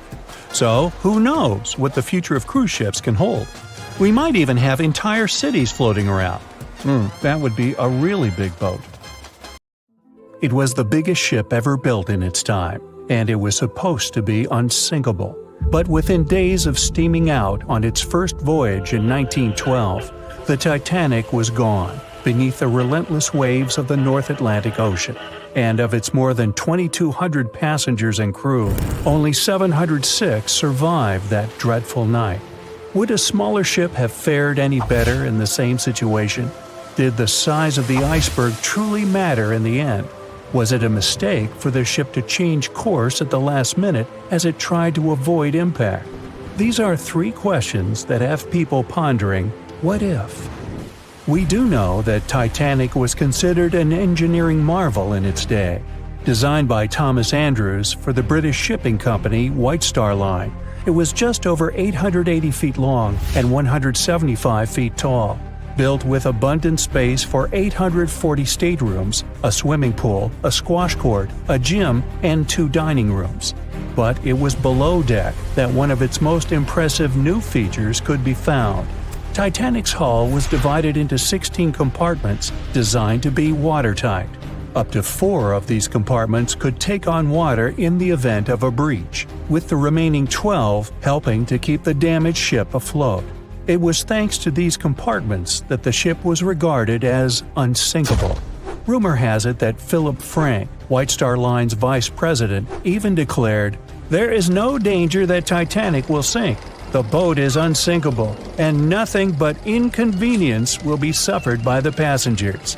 On April 14, 1912, that proved to be mistaken when Titanic struck an iceberg. As ice ripped along the ship's hull, several of those watertight compartments ruptured. It took only 2.5 hours for Titanic to sink. Did the size of the iceberg that hit Titanic seal its fate? Would a bigger or smaller iceberg have made any difference? Icebergs come in a wide variety of shapes and sizes. They are pieces of ice that have broken away from glaciers or ice shelves in the Arctic and Antarctic, and are now wandering across the ocean until they eventually melt. One of the tallest icebergs ever found would have easily dwarfed Titanic. Discovered in 1957, it was 550 feet high. That's close to the height of the Washington Monument. Imagine ramming into something that big. Smaller icebergs, though, can turn out just as dangerous. Some are the size of houses and called bergy bits. Others, closer to the size of a car, are called growlers. These can be much harder for ships and boats to locate, making them more difficult to avoid. And though smaller, they can produce a lot of damage when hit. It's also critical to recall that icebergs are always bigger than they seem, with the majority of their mass lurking below the ocean surface. In fact, over 80% of an iceberg's volume is underwater. Most of its sharp, jagged edges cannot be seen. Roam too close, and you risk damaging your ship's hull. Because Titanic had little notice of its impending doom, a smaller iceberg, struck at the same angle, could still have been enough to bring that mighty ship down. Now, it's possible that had the iceberg been larger, it would have been spotted sooner. Titanic might have had time to alter course and avoid the impact. But missing that one iceberg would not have guaranteed Titanic's safety. It was traveling in a dangerous stretch of the Atlantic called Iceberg Alley. It's located 250 miles east and southeast of Newfoundland, Canada. Behind one iceberg, there could be another, and another after that. And so the crew on board had to remain very attentive to avoid several potential collisions, not just one. A smaller ship might have been better suited for the trip. Titanic's size was certainly a challenge when it came to steering. In fact, it had just left her dock in Southampton when it nearly collided with another smaller ocean liner, the SS New York, missing it by just 2 feet. The gigantic steamship was obviously not made for maneuvering quickly in tight quarters. A ship that size required time and space to change course. But when it comes to ships versus icebergs, a ship's size doesn't always matter. The Islander was a steamship designed to travel the Inside Passage in Alaska. In the summer of 1901, it struck an iceberg, which tore a hole in the front portion or bow of the ship. The vessel did not sink right away, and the crew tried to steer it to safety. Ultimately, its bow completely submerged, and its stern was lifted up and out of the water. It didn't take much longer before the ship sank completely. Of the 168 passengers and crew members, 128 survived, and $3 million in gold was lost. Islander had a 240-foot hull, making it almost a quarter of the size of Titanic, and that smaller size didn't seem to be much help in preventing a collision with an iceberg. And then there was the Hans Hedtoft in 1959. Also known as the Little Titanic or the Danish Titanic, it was referred to as the safest ship afloat. It was 272 feet long with 95 people on board. Much like the real Titanic, the Hans Hedtoft was specifically engineered to handle most of what the sea could throw its way. Along with its double steel bottom, it also had an armored bow and 7 watertight compartments. How could such a ship sink? But it could, and it did. It was on its first voyage, returning to Copenhagen, when it ran into trouble. On January 30th, it hit an iceberg. An SOS was sent, but when the Johannes Cross arrived to help, the Hans Hedtoft was nowhere to be found. The only evidence of the ship's existence was a lifebelt that was washed ashore in Iceland 9 months later. Again, the ship's smaller size didn't work in its favor. A smaller size of Titanic wouldn't have guaranteed a safe voyage in 1912. The final what-if concerns the last-minute choice when the iceberg was spotted and the alarm sounded. First, Titanic could attempt a complete stop, but this wasn't an option as the ship needed a half a mile to come to a halt, and the iceberg was a mere 900 feet away. Second, the Titanic could attempt to avoid the iceberg by steering away from it. This is what the captain ordered, but the attempt was unsuccessful, resulting in a deep gash across the ship's hull. The final option? To hit the iceberg head-on. Would this have made any difference? The answer is an intriguing maybe. Some think a head-on collision would have saved Titanic. In this scenario, the collision would have limited the damage to the very front of the ship, instead of the iceberg tearing through the hull and compromising several of the watertight compartments.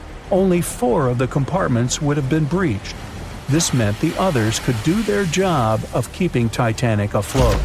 The ship could be stuck, unable to move, but it would remain above water until help arrived.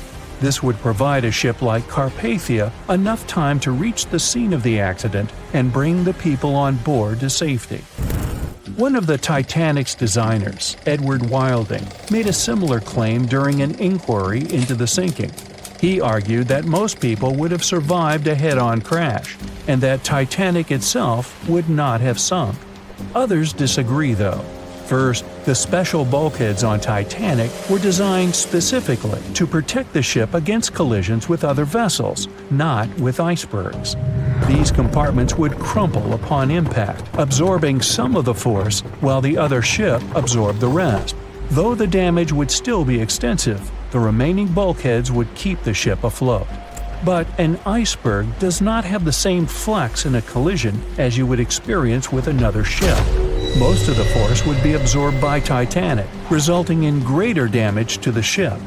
Even worse, the impact would be carried through the full length of the ship. Rivets would burst, seams would tear, the compartments would quickly flood, and the ship would sink even faster, resulting in fewer survivors. In any case, as with most what-ifs, we'll never really know the answer. As tragic as Titanic's first and last voyage was, it did result in changes that helped make venturing out to sea much safer. Findings from hearings on the disaster led to the creation of the International Ice Patrol, or ICC, in 1914, an organization that tracks icebergs in the Atlantic and Arctic Oceans to ensure vessels in the area can avoid them. In the US and Britain, ships were obligated to carry enough lifeboats to accommodate every person aboard. Regular lifeboat drills were made mandatory. And finally, the bulkheads on ships were made higher to keep water out, and bottoms were stretched to create double hulls, helping make the compartments truly waterproof. There's no denying that Titanic was a terrible tragedy, but the lessons learned from that night to remember has helped prevent many more. April 14, 1912. The dark night was filled with horrible sounds of a giant metal vessel breaking into two. The largest ship of that time collided with an iceberg that was on its way. The Titanic, one of the biggest stories of the 20th century that people still talk about. The starboard side of the giant vessel brushed up against the iceberg. It was 11:40 p.m. when things started going wrong. This iceberg caused enough damage for at least 5 watertight compartments in the hull to start filling with water. The crew immediately began a brief investigation to see if they could do anything and fix things. They had no one to rely on, all alone in the darkness of the cold night, far away from the land. The North Atlantic Ocean, around 400 miles south of Newfoundland, Canada. They needed time to figure out how to bring people to safety. They had some time, true, but not enough. If you watched the movie, you know the ship didn't plunge immediately after the icy doom had happened. The whole process lasted a good 2 hours and 40 minutes. But the situation was hard. There were 2,200 people to take care of, including crew and passengers, and things happening on the ship were chaotic. The chief designer, Thomas Andrews, soon realized they wouldn't be able to stay afloat. By midnight, the entire crew had begun preparing the lifeboats for launch. They had 20 boats with space for only 1,178 people, which was just a bit more than 50% of the people on board. The order was to get women and children to safety first. Crewmen were there to row and guide the boats. The scene over the next 2 hours gradually started escalating. The crew members had a task to wake up passengers and warn them something bad was happening. They wanted to place them into a fleet of lifeboats as soon as possible. At 12:15 a.m., some crew members sent out a distress signal.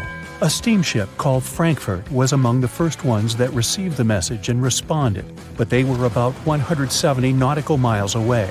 Some other ships also got the message and offered their assistance, but sadly, they were too far away as well. At 12:20 a.m., the Cunard liner Carpathia got a distress signal from the Titanic and changed its course right away. They were 58 miles away at the time, and it would take them more than 3 hours to get there. 20 minutes later, the crew was lowering the first lifeboat. It was carrying only 27 passengers, although it had room for 65. Many of the lifeboats that were launched first were well below capacity. Crew members were worried, thinking the Davids wouldn't be able to hold a fully loaded lifeboat. And in the beginning, many passengers were just too afraid to leave the ship. They still thought Titanic was unsinkable and couldn't imagine the scenario that was going to happen 1 to 2 hours later. The crew was firing the first of 8 distress rockets. Unsuccessful. No one was close enough to help. By 1:20 a.m., they lowered 10 lifeboats. Number 8 had only 28 people in it. One of the passengers on the number 10 was 9-week-old Melvina Dean. She would later become the last survivor who lived until 2009 and turned 97. It was 2 a.m. already. 3 of the collapsible boats were the only lifeboats that remained on the ship. The bow of the vessel had sunk low and had tipped far under the surface. People around it could now clearly see stern propellers above the water. Crew members were lowering collapsible lifeboat D from the roof of the officers' quarters with over 20 passengers in it. As the ship's bow went under, the water was washing collapsible A from the deck. Those 20 people were struggling because their boat was partly filled with water. As crew members were trying to release Collapsible B, it fell. Before they righted it, the water swept it off the ship. 30 passengers still managed to find safety on the overturned lifeboat. At 2:17 a.m., the ship's wireless operator decided to transmit one last distress call. A minute later, the light on the ship finally went out. Titanic and all left on board plunged into darkness. The bow continued to sink, and the stern was rising higher above the surface, which placed great strain on the midsection. Horrible sounds were filling the night. Titanic, this massive, legendary ship so many people placed their hopes in and were excited about, broke into two between the third and fourth funnels. Reports would speculate it took about 6 minutes for the bow section to reach the ocean bottom. The stern settled back in the water before it rose again into a vertical position. It remained in this situation until it finally disappeared into the ocean. At 2:20 a.m., the stern apparently retained air inside and water pressure crushed it as it went down. The stern landed about 2,000 feet away from the bow. People consider the Titanic the fastest ship in the world. They thought it was unsinkable because 4 of its compartments could be flooded and that still wouldn't cause a critical loss of buoyancy. Its life was problematic since its beginning. While the ship was leaving port, it moved within a couple of feet of the steamer New York. It managed to safely pass by, which was a huge relief for all those worried passengers massed on the ship's decks. Titanic sailed off on the 10th of April. Its first journey was across the highly competitive Atlantic route. On the launch day, the Titanic became the biggest movable object in the history of humankind, 882 feet long, 92 feet wide. Not that big if you compare it with today's ships. The biggest cruise ship in the world today is Royal Caribbean's Symphony of the Seas, which is roughly 5 times the size of Titanic. If you put that ship in a vertical position, it would be nearly as tall as the Empire State Building, which is 1,250 feet without antennas. But Titanic was a huge attraction back in its time. At one moment of their journey, they stopped in France, after which they made another stop in Ireland. Once the final passengers boarded, the massive ship set out at full speed for their final destination, New York City. 4 days after the beginning of its journey, Titanic failed to divert its course from a huge iceberg, the story we all know about. Only 700 people survived, and most of them were women and children. The night was extremely cold, 1 hour and 20 minutes after Titanic had gone down to the bottom of the ocean. Survivors weren't even sure someone was coming to save them. Finally, they saw the light. It was Carpathia coming towards them. They came for the people in the lifeboats. The crew brought them aboard and pulled a handful of other passengers out of the water. Many ships tried to contact Titanic a few hours after it sank. Their messages were never returned. Later, when there was an investigation of what really happened, they discovered the Leyland liner California had been less than 20 miles away when Titanic was sinking. But the crew didn't hear the distress signals coming from Titanic because their radio operator was off duty. Countries from both sides of the Atlantic were shocked and horrified when they heard details of what happened to Titanic. They decided to make changes to ship operations, rules that would help avoid such events in the future. They held the first International Convention for Safety of Life at Sea, where they adopted rules for every ship to have lifeboat space for each passenger on board. Also, lifeboat drills became mandatory. They also decided to establish an international ice patrol. Its main role was to monitor icebergs in the North Atlantic shipping lanes. Ships also needed to maintain a 24-hour radio watch. Titanic wasn't built alone. Because of the size of this magnificent ship and all the new equipment it required, it would have been too expensive as a one-off. So the team built the Titanic alongside two sister ships, and both of them had eventful lifetimes. RMS Olympic came first. It was launched in 1910, and for a whole year was the biggest liner in the world. The Britannic was another sister ship that sailed for a while before it too ended down on the ocean bottom. But only Titanic became a legend and one of the most fascinating stories of modern history. The year was 1854, and the SS Arctic, the fastest passenger liner of its time, set out to cross the Atlantic. As it sailed through the misty veil, it slowly disappeared into the unknown. The Collins Line, an American shipping company, was started in 1818 and only began seriously trading in the transatlantic by 1835. Its steamships crossed the Atlantic from Liverpool to New York within just 10 days. Doesn't sound like a great speed today, I know, but back then, the same thing took other ships several weeks. Light on the water with their wooden hulls, powering through with a strong steam engine, those steamships were the favorite choice for many high-profile people. What could go wrong with such an advanced ship, they thought. This reminds me of some other ship everyone believed to be unsinkable. But anyway, back to the Collins Line. It grew to be a serious contender on transatlantic routes, with only one other competitor, the Cunard's Line. It was a British company also aiming to be the main force through the Arctic Passage. In 1835, the company received a new ship that traveled to Liverpool and came back to New York with the largest cargo ever at that time. From then, the Collins Line was steadily growing. It seemed like there would only be future successes for it. Unfortunately, their lavish ships became costly to run with the amount of coal used. Massive power along with weak wooden hulls meant they needed many repairs after each voyage. So, every trip ended up being expensive. But since the ships were safe and had a great reputation, people were willing to pay the price, and the company was definitely not in crisis.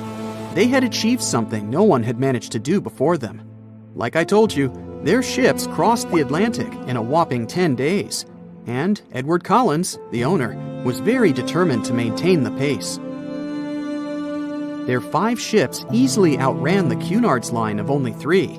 With this great praise, it provided more attention. Though the Cunard's ships were slower with their iron hulls, they believed there was still profit, regardless of how slowly they sailed. Among Collins' ships, the Arctic, the third of them to be launched, was the largest, reaching 284 feet long, with 2 side-lever steam engines, each with 1,000 horsepower. The paddle wheels made 16 revolutions a minute when at full speed. At the time of its launch, the press called it the most stupendous vessel ever constructed in the United States. But glamour and fame couldn't avoid what would come next. On the 27th of September, the Arctic was on its journey from Liverpool to New York, continuing a speed pace through the thick fog. It's possible that by that moment, after 4 years of record-breaking trips, the crew became overconfident with their sailing and the ship. Going only 50 miles from Newfoundland, they carelessly continued through the fog with no radio contact, sonar, or any other form of identifying objects, equipped only with Morse code. A smaller ship, the SS Vesta, which operated as a fishing vessel, often worked around Newfoundland. It was passing through the same path as the Arctic and crashed into its side. Shocked by the collision, the captain of the Arctic offered help to the much smaller Vesta, but it was soon clear that the damage that seemed minor on the Arctic was far worse. Beneath the waterline, a hole was letting water into the hull. The cost of the much faster wooden hull now seemed less valuable. They steered toward land, trying to plug the holes, but they weren't doing so well, and the seawater continued to pour in, filling up higher and pushing the ship down. And finally, once the engine room was full, it put out the boilers, taking away the massive power the Arctic was once legendary for. They moved slowly until coming to a complete stop. The ship continued to sink, and the order was to abandon it. At the time, maritime law allowed for the Arctic to carry only 6 lifeboats, only capable of saving 180 people. The crew and some of the passengers managed to push their way aboard and took most of the seats on those boats. Things were pretty wild, and everyone forgot about their manners, not letting the ladies and the youngest ones board first. It took 4 hours for the Arctic to sink. 150 crew and 250 passengers were on board. Those that weren't able to find a lifeboat made a desperate attempt to build their own rafts from parts of the ship. 2 days later, only 3 boats made it safely to the shore. The other 3 were never found. Believe it or not, the rescue party also saved some people that had been clinging to the wreckage for 2 days.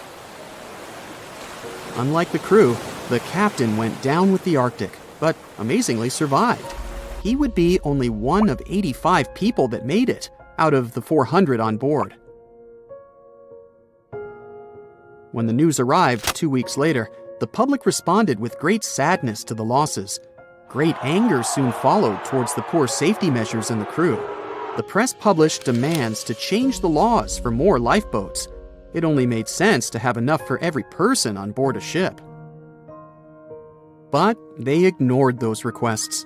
This neglect would lead to more disasters in the future. Enough lifeboats would only come into maritime law some 60 years later, after the disaster of the Titanic. Edward Collins' wife and 2 children were also aboard the ship and didn't return. He was heartbroken, but didn't stop running his business. The Collins line still had a reputation to uphold, the biggest, fastest, and most luxurious on the Atlantic. Edward Collins would now build an even better ship than any other. It was named the Adriatic, and it was the largest ship in the world, 354 feet long. With 2 alternating steam engines that had never been built of this size. These steam engines at the time were at the height of engineering, though today you can only see them in models and toys. With the new addition of 2 masts, the Adriatic would also be able to sail if needed. Luckily, they made some lessons from the disaster of the Arctic. But before their new ship, the Adriatic, was built, another disaster had occurred. The sister ship of the Arctic had also sunk. They believed this second ship was desperate to stay in front of the Cunard's line and hit an iceberg somewhere during the race. This weird contest took the lives of 141 people. The desperation of Collins and his weakly built hulls pushed the company towards bankruptcy in 1858. The newly built Adriatic, costing over $1 million, had only made 1 voyage in the end. And even that voyage was considered a disaster. The ship collided with a tugboat. It still managed to finish its maiden voyage at a suitable time. After the company had gone bankrupt, they had to sell the ship for only $50,000. They removed the great giant engines, replacing them with only sails. Although it was once the greatest ship on the high seas, it was only 30 years later until it was abandoned, labeled irreparable, and anchored in a river. The other remaining ships were also sold and only used for parts. Edward Collins left the industry altogether, seeking work on dry land instead. As the Collins line was no longer in the mix, the Cunards would grow in strength. Without competition, they would win the Blue Ribbon for the next 30 years, and 180 years later, after producing hundreds of ships. They still have a constant presence on the seas as they provide transatlantic crossings, world voyages, and leisure cruises. To this day, the Cunard line is the only one to run ships between Europe and America, and it's great proof that it's not always the fastest that's the best. Thick fog is rising over the ocean as the sun is slowly sinking towards the horizon. It's hard to see further away than a few dozen feet, but that's enough to notice a hulking, skeletal shape in the distance. As your ship approaches the figure, your heart beats faster, and then you make out the details of another vessel, abandoned by the looks of it. ghost ships do exist, and their mysteries aren't always solved. Take MV Hoita, for example. It was a wooden vessel built in 1931 as a luxury yacht. It had served well to various people over 20 years before it was bought by a Samoan sailor and became a merchant ship. In 1955, though, Hoita's service came to an abrupt and mysterious end. On October 3rd, it set sail for another trading voyage that should have taken no more than 48 hours. Delays happen in the sea, so when Hoita didn't arrive on October 5th as scheduled, there was little worry yet. But then it failed to come on the following day too. There was no distress signal or any other sign of Hoita's presence anywhere between its departure and arrival points. A search and rescue party was dispatched to find the ship, and for 6 days, they were scouting the area of nearly 100,000 square miles. On October 12th, the mission returned to the base empty-handed. Hoita vanished without a trace. It was only a month later that another merchant ship, Tuvalu, noticed the missing vessel far away from its route, drifting in the open sea and listing heavily. The sailors boarded the ship and found that all of its crew and passengers, 25 people total, were missing, along with all the cargo the vessel had been carrying. The radio was tuned to the International Distress Channel, meaning that the crew had been trying to ask for help, but they couldn't reach anyone because the radio cable had been damaged, limiting the range to 2 miles. The lifeboats were missing as well, indicating that people on board must have left the ship. Unfortunately, they seemed to have taken the logbook with them, leaving the rescue team clueless as to what had happened. Even today, the mystery of MV Hoita hasn't been solved yet. No one knows where the crew and passengers had gone and what had caused them to leave. SV Carol A. Deering wasn't a ghost ship in the usual sense of the word. There are no sightings of it in the open sea. Instead, it was found on the shore, but the circumstances of it running aground are a puzzle shrouded in mystery. Carol A. Deering was built in 1919 in Maine, and it was a large vessel made for commercial voyages. Unfortunately, despite its large cost of construction, it had only served for a year before its last trip. July 19, 1920. The ship was traveling from Puerto Rico to Rio de Janeiro via Newport News to deliver a cargo of coal. It was almost halfway to the final destination when the captain fell seriously ill, and the crew turned back to drop him and his son off and replace the captain. The voyage went without incident, but when it came to Barbados in December to resupply, there were strange moods among the crew. The first mate didn't seem to be happy with the new captain. No one paid much attention to it back then, when they probably should have. The last sighting of Carol A. Deering at sea was on January 28, 1921, when a lightship noticed it off the coast of North Carolina.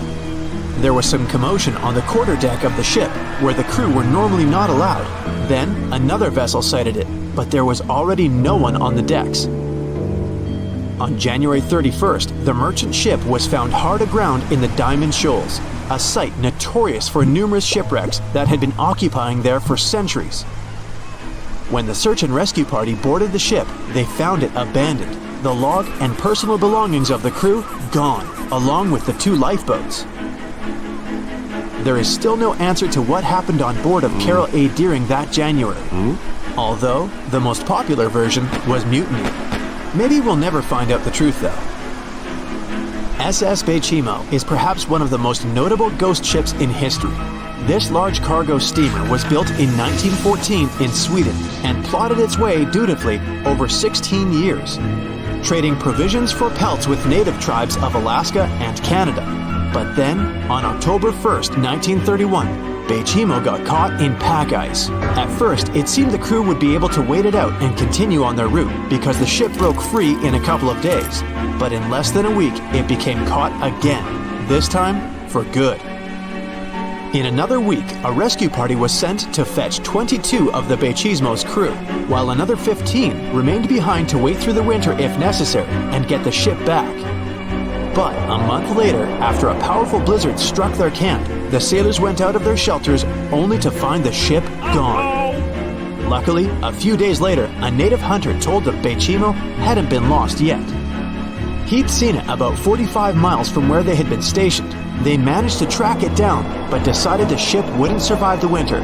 So they took the most valuable cargo from its hold and abandoned it. They were wrong though. SS Bechimo did survive that winter, and many more that followed. When the ice broke, it sailed away on its own, drifting listlessly along the shores of Canada and Alaska. There were numerous sightings of the ghost ship, sometimes adrift in the open sea, and at other times stuck in the pack ice again. People attempted to board and salvage it, but weather conditions or lack of equipment always prevented them. SS Bechimo was last sighted by native Alaskans in 1969, 38 years after its abandonment. What became of it later remains unknown. The story of SS Orang Medan is one of the most puzzling and harrowing ghost ship stories of the 20th century. No one even knows for sure if the ship even existed in the first place. It wasn't recorded in Lloyd's Shipping, the International Register of Ships, which makes it either a tall tale or a vessel that avoided being officially recognized for some shady reasons. In any case, the accounts as to what happened to the Medan vary. According to most reports, it was carrying some unknown cargo in the Indonesian waters when a distress call was received by another ship in the vicinity. The officer on duty heard an SOS message, but its contents are different depending on the accounts. The message did not repeat, and the crew of Medan didn't answer to any attempts to contact it back. The ship that received the distress call hurried to the rescue, but they only reached the vessel the following day, when it was already drifting and slightly listing. When the rescuers boarded the ship, they found that none of the crew had survived. However, one lifeboat was missing, which implied that there was at least one crew member who managed to escape. What happened to the rest of the people on board remains a mystery to this day. Still, there are no hard facts about this story, so we might never find out whether SS Orang Medan was actually a ship and not a thing of fiction. SV Zabrina was a 3-mast sailing barge built in 1873 for river trade ships in South America. She served for well over 4 decades, proving to be a sturdy and reliable ship. It was later transferred to Europe, where it continued serving its purpose well.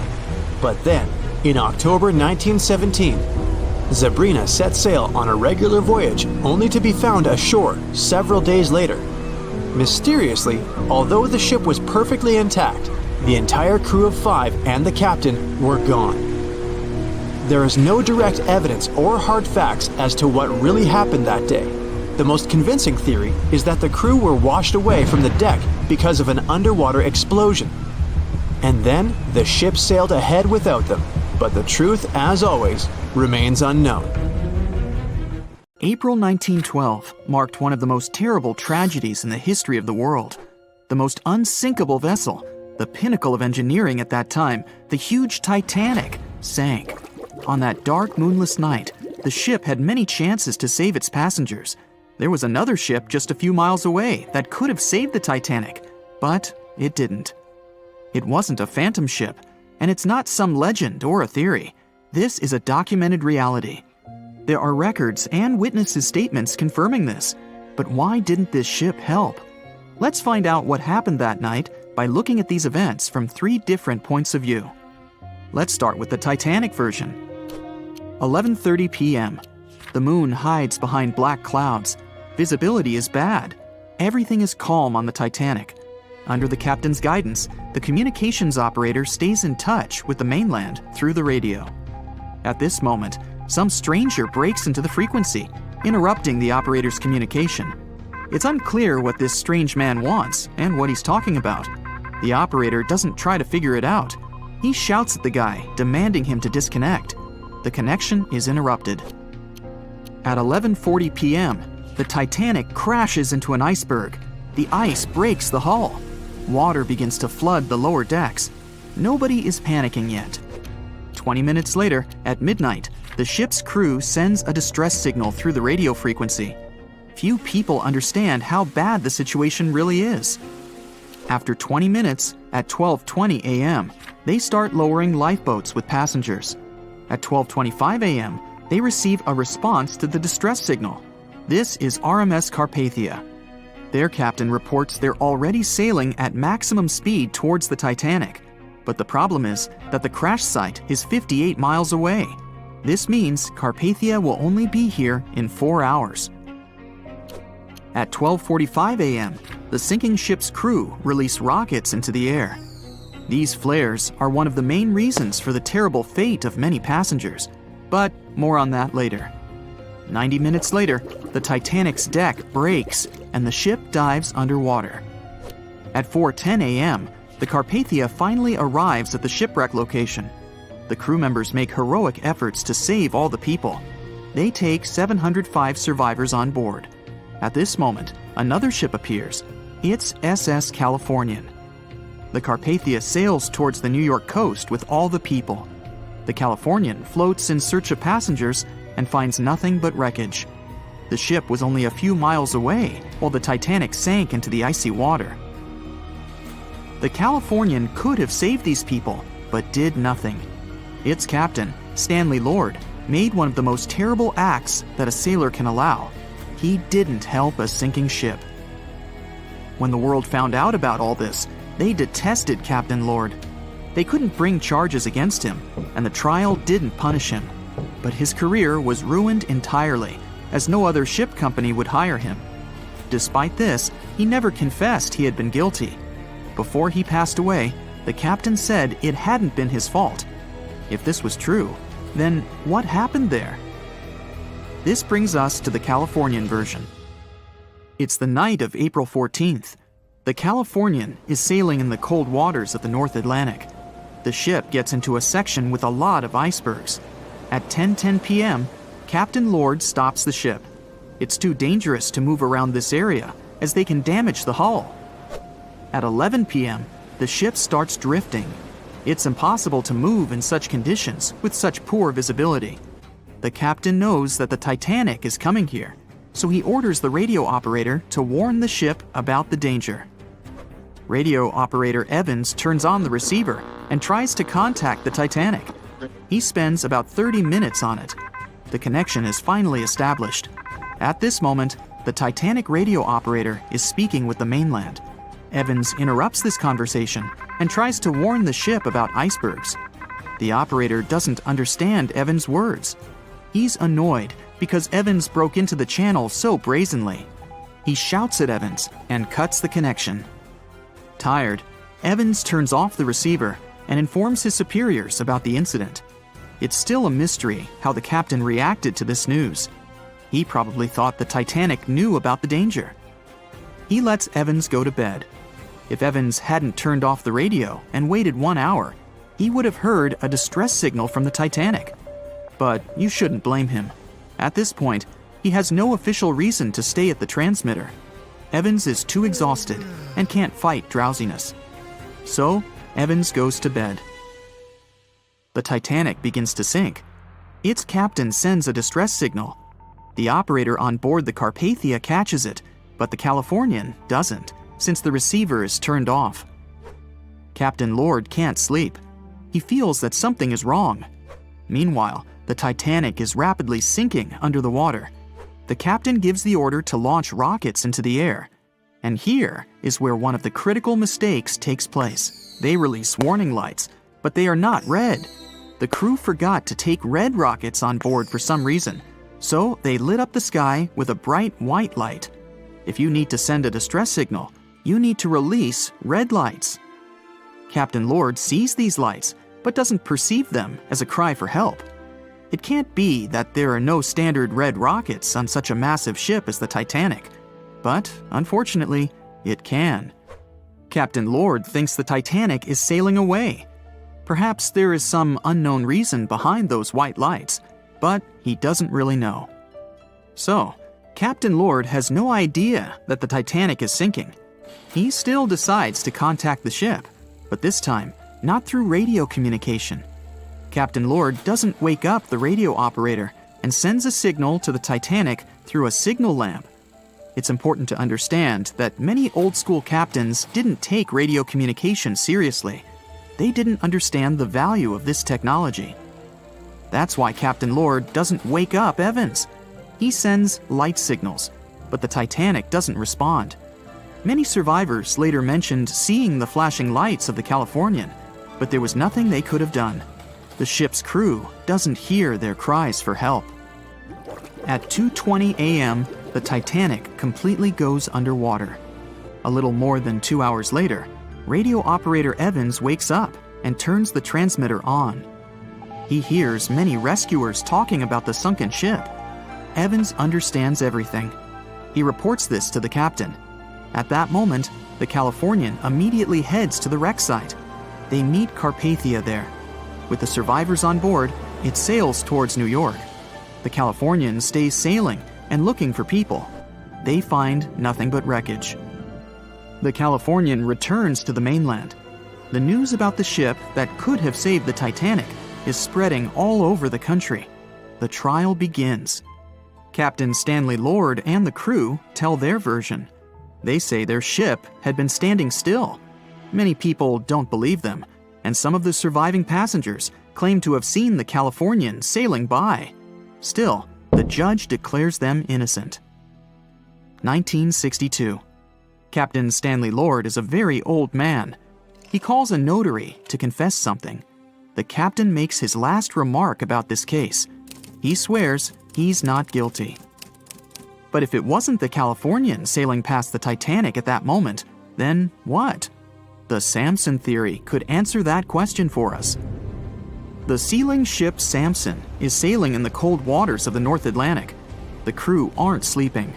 They carefully study the surroundings, but not because they're afraid of icebergs. They're scared of meeting with the U.S. Coast Guard. The Samson ship's crew catch seals, which is illegal. At 12:45 a.m., Samson's captain sees white signal rockets. The team is sure it's the Coast Guard. They turn off the lights and sail away. It's dark, so they don't notice the sinking Titanic. They return to the coast of Iceland and hear about the disaster. They realize they have abandoned the drowning passengers. The nephew of one of Samson's crew members reads about this story in his uncle's diary. The nephew asks for permission to publish these recordings. All the people realize that Captain Lord wasn't guilty, but unfortunately, he didn't live to see this moment. Actually, it's still unknown who is guilty in this story. 2 ships were nearby the Titanic. Their captains were adequate people. They would have helped save all the passengers. Their fault was that they couldn't understand what the Titanic wanted on that dark night. Someone forgot to put red flares in the box. This small but fatal detail was one of the leading causes of the tragedy. On April 10, 1912, the RMS Titanic set sail from England. But this wasn't the launch of a regular ship. The Titanic was the largest liner ever built at the time. It was 882 feet long. That's nearly the size of 3 soccer fields. And measured from the hull to the top of the smokestacks, the ship was an impressive 175 feet tall. That's the size of a 17-story building. Deemed unsinkable, it took 3,000 workers almost 3 years to build. But a mere 4 days into its very first voyage, at 11:40 p.m., the ship collided with an iceberg and was lost beneath the waves of the Atlantic Ocean. It took the liner only 2 hours and 40 minutes to sink. And of more than 2,200 passengers and crew members on board, only 706 survived. The wreck would remain lost for another 73 years, hiding its many secrets within the frigid Atlantic waters. And if it wasn't for a man whose whole life had been devoted to exploring the sea, the giant ship might have remained lost for a lot longer.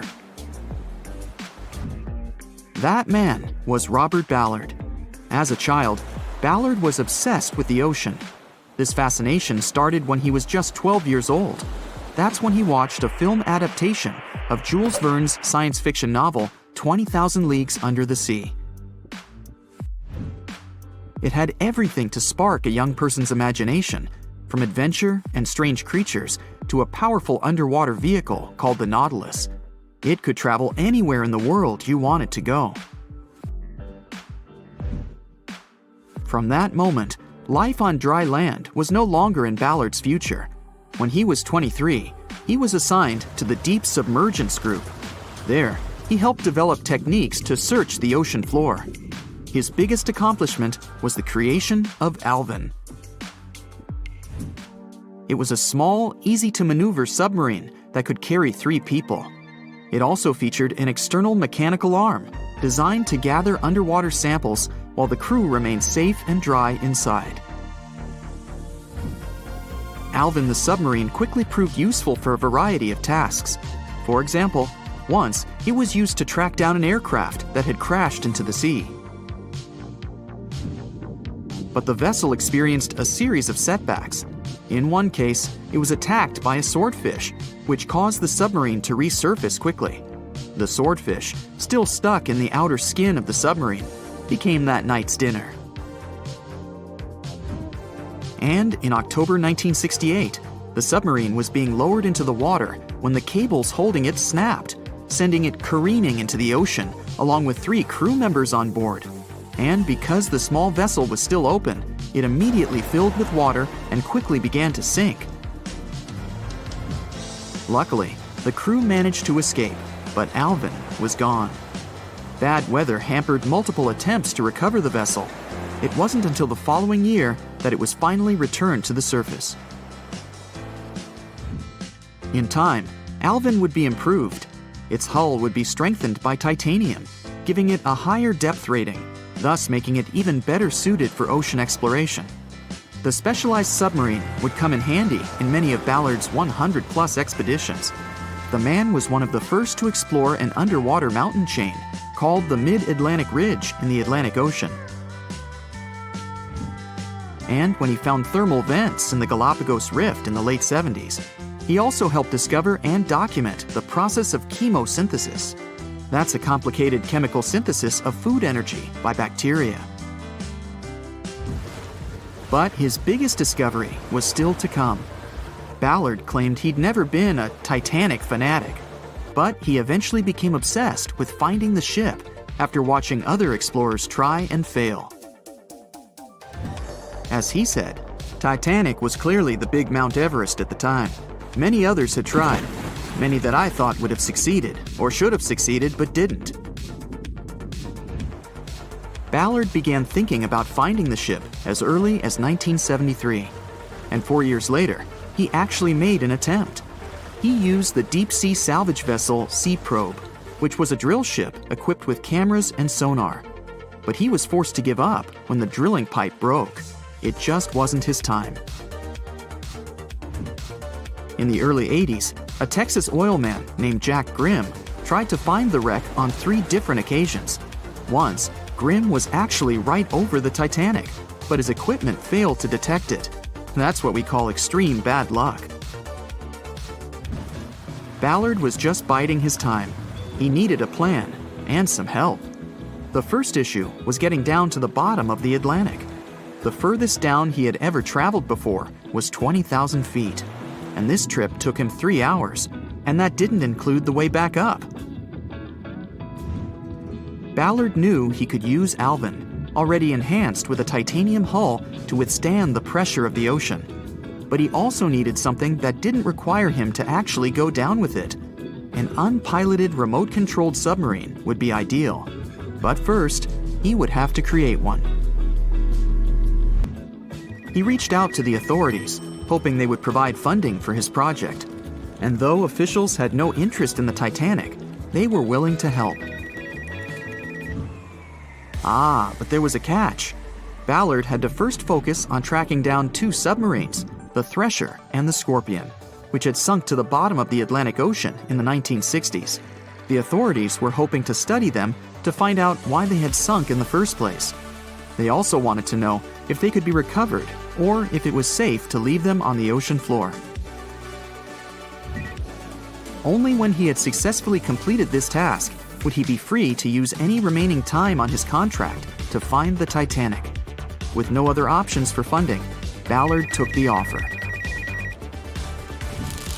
He got to work. First, he created 2 new devices. Argo was an unpiloted deep-towed undersea video camera sled. It was designed to take photos and record videos from a series of cameras mounted on it. It could work at depths of up to 20,000 feet, and it could also explore nearly 98% of the ocean floor. Argo was supposed to be tethered to a boat. As the boat moved, Argo would be pulled behind, floating just above the ocean floor. The camera would then transmit images to the surface. The second device was a small robotic vehicle called Jason Jr. It was also controlled remotely, which allowed the crew inside a submarine, like Alvin, to get closer to and photograph underwater objects.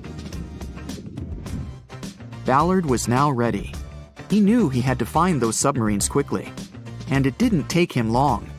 Much to his relief, the search was relatively simple, and he was able to fulfill his obligations with 12 days to spare. With almost 2 weeks to devote to finding the Titanic, he set out to explore the ocean. He focused the search close to Newfoundland, Canada, pulling Argo along the ocean floor and reviewing the images it collected. And after a few days of nothing, they eventually found riveted hull plates and a boiler. Could this be it? The next day, a ship's large bow was revealed. On September 1st, 1985, Ballard and his fellow crew members realized they had finally found the infamous ship. The discovery resulted in a mix of emotions.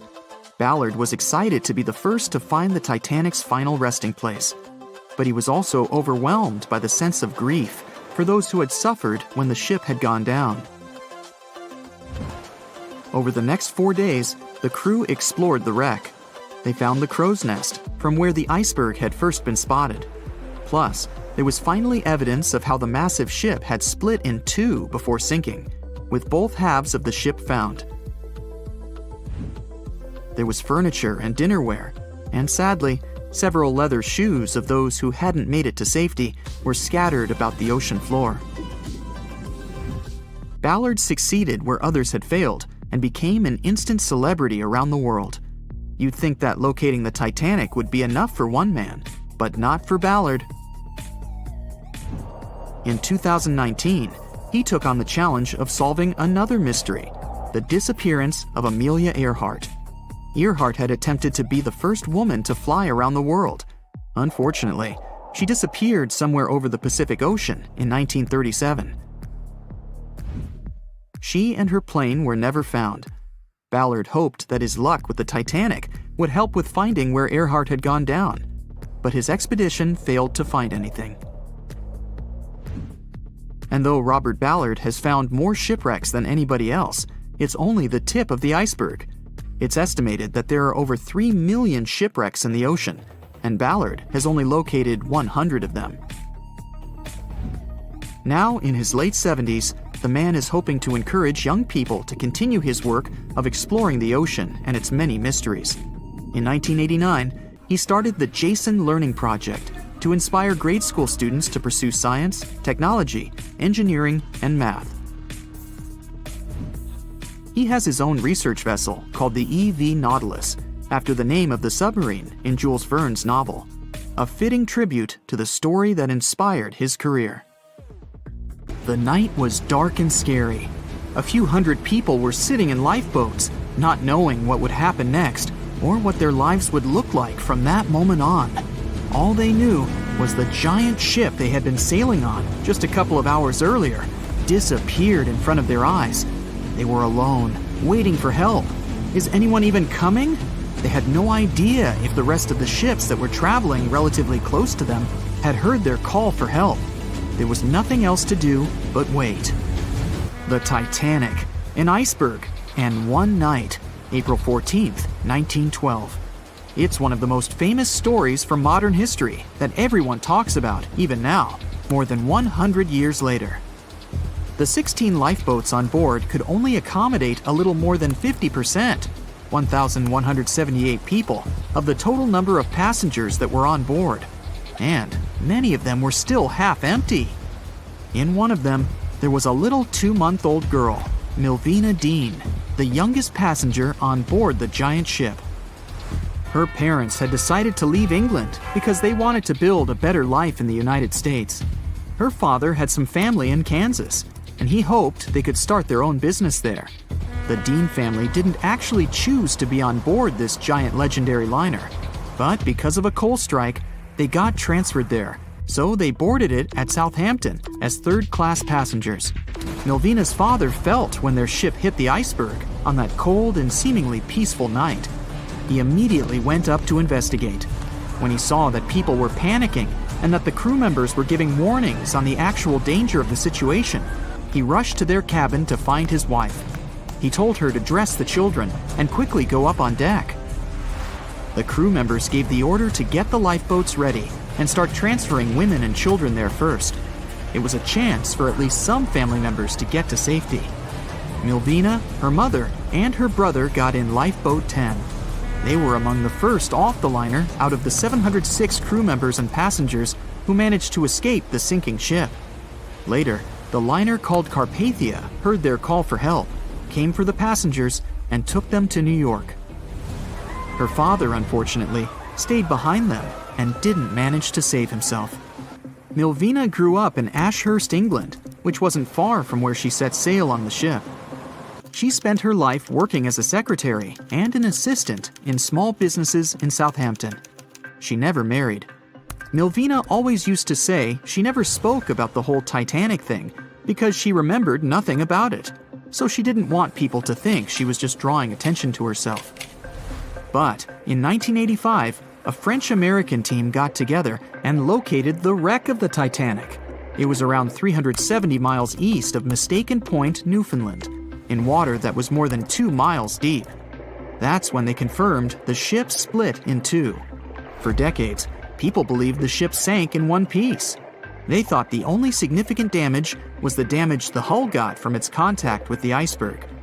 In reality, it broke in half, right between its third and fourth funnels. It happened shortly before the ship disappeared under the surface of the water, and the whole thing, starting from the moment when they hit the iceberg, lasted around 2 hours and 40 minutes. People didn't pay that much attention to the Titanic until this team of researchers found the wreck.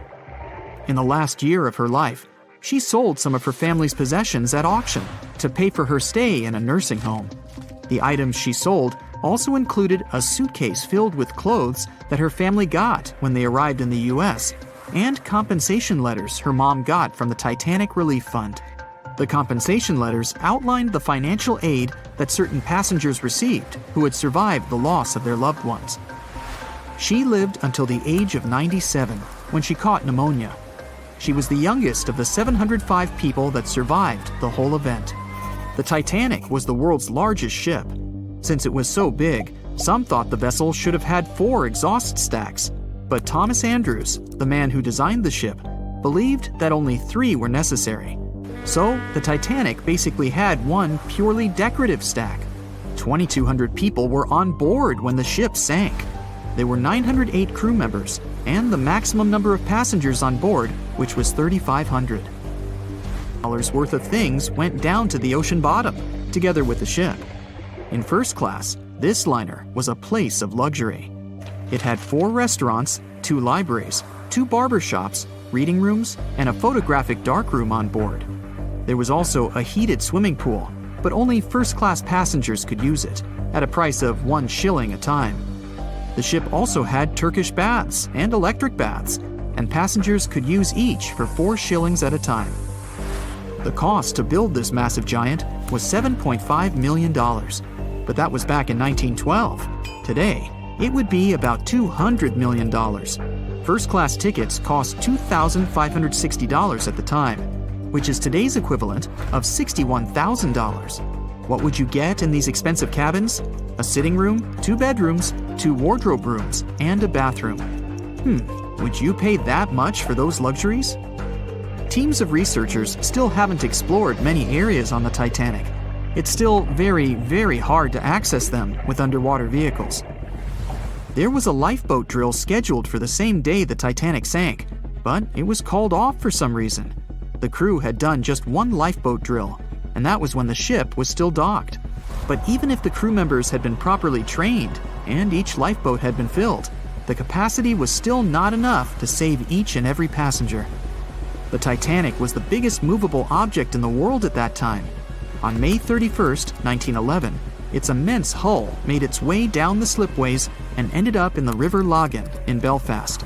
Over 100,000 people were there to see the launch, which took just a little more than a minute and went off without a hitch. The people who were in charge of the ship immediately towed the hull to a mammoth fitting-out dock. Thousands of workers spent most of the next year there working hard, building the decks and constructing all those luxury interiors that gave the Titanic its specific look.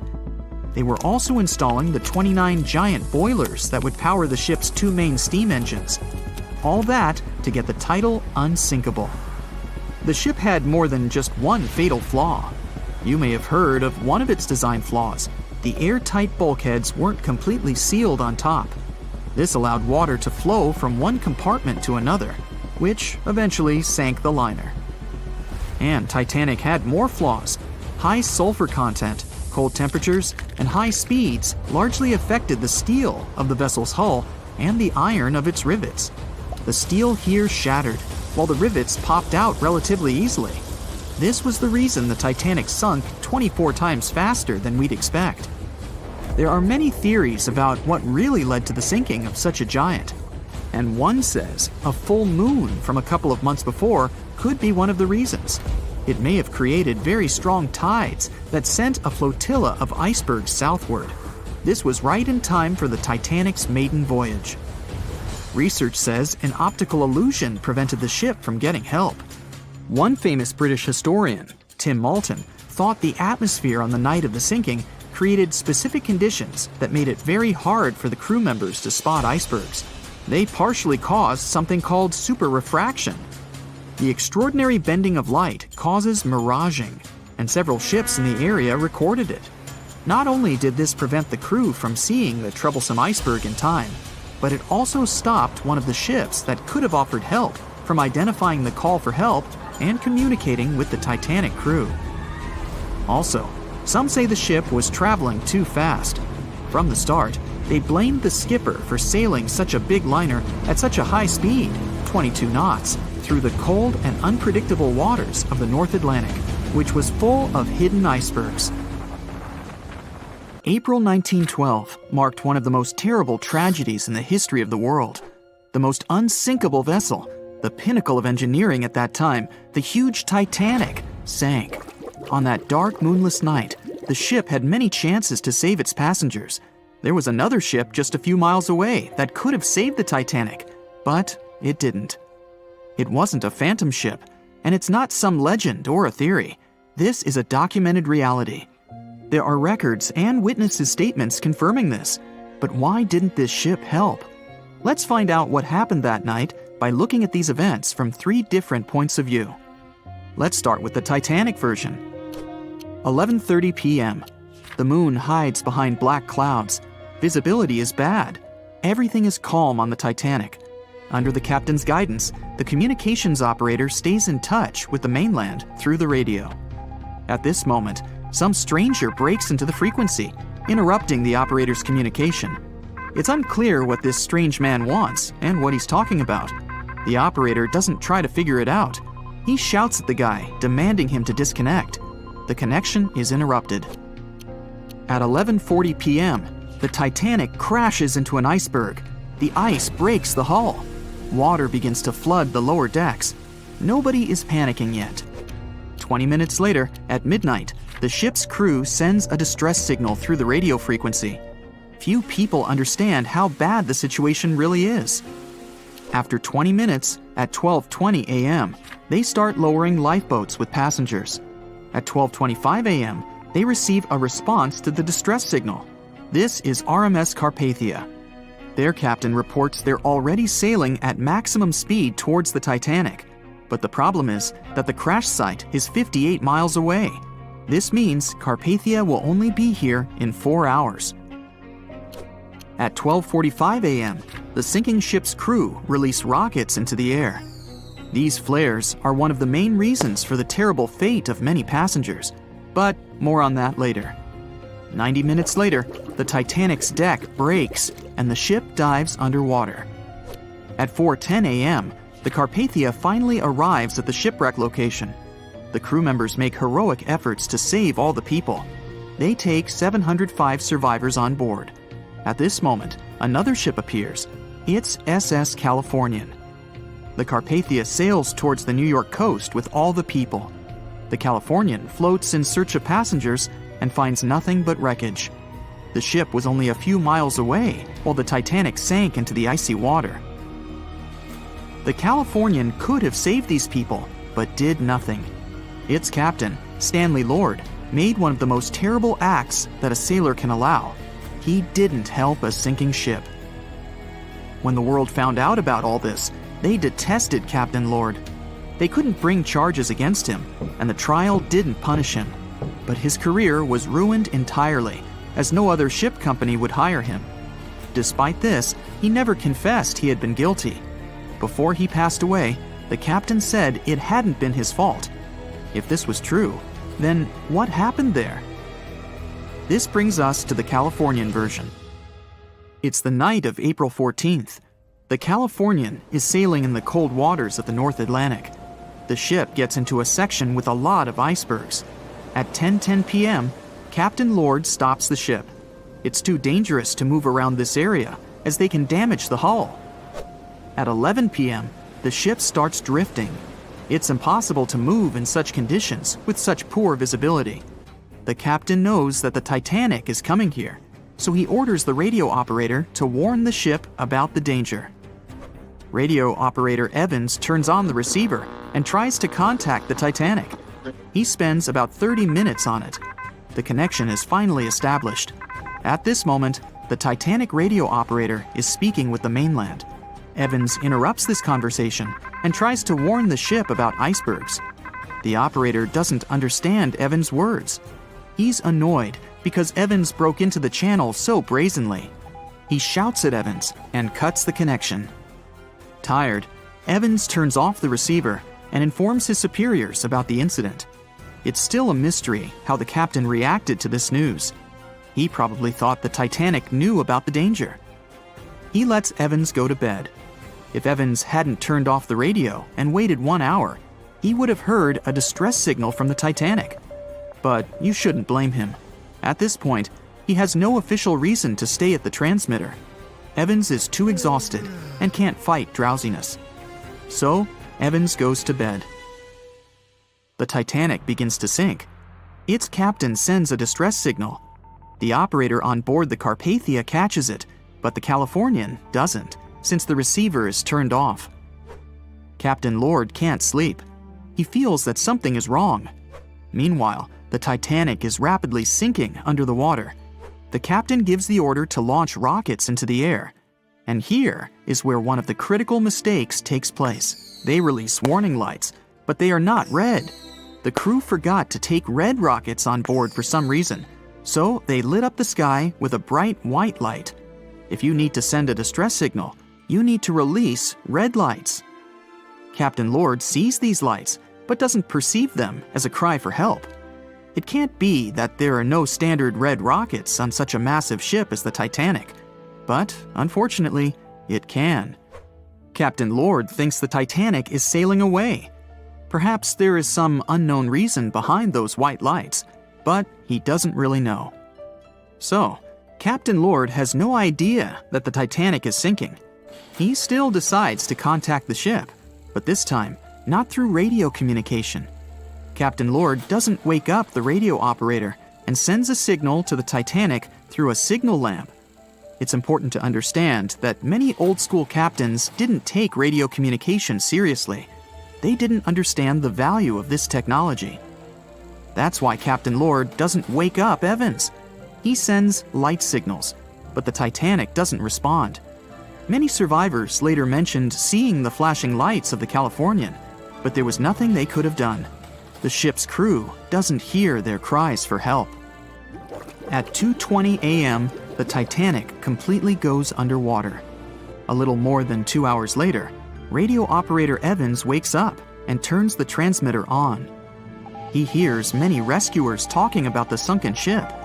Evans understands everything. He reports this to the captain. At that moment, the Californian immediately heads to the wreck site. They meet Carpathia there. With the survivors on board, it sails towards New York. The Californian stays sailing and looking for people. They find nothing but wreckage. The Californian returns to the mainland. The news about the ship that could have saved the Titanic is spreading all over the country. The trial begins. Captain Stanley Lord and the crew tell their version. They say their ship had been standing still. Many people don't believe them, and some of the surviving passengers claim to have seen the Californian sailing by. Still, the judge declares them innocent. 1962. Captain Stanley Lord is a very old man. He calls a notary to confess something. The captain makes his last remark about this case. He swears he's not guilty. But if it wasn't the Californian sailing past the Titanic at that moment, then what? The Samson theory could answer that question for us. The sealing ship Samson is sailing in the cold waters of the North Atlantic. The crew aren't sleeping. They carefully study the surroundings, but not because they're afraid of icebergs. They're scared of meeting with the U.S. Coast Guard.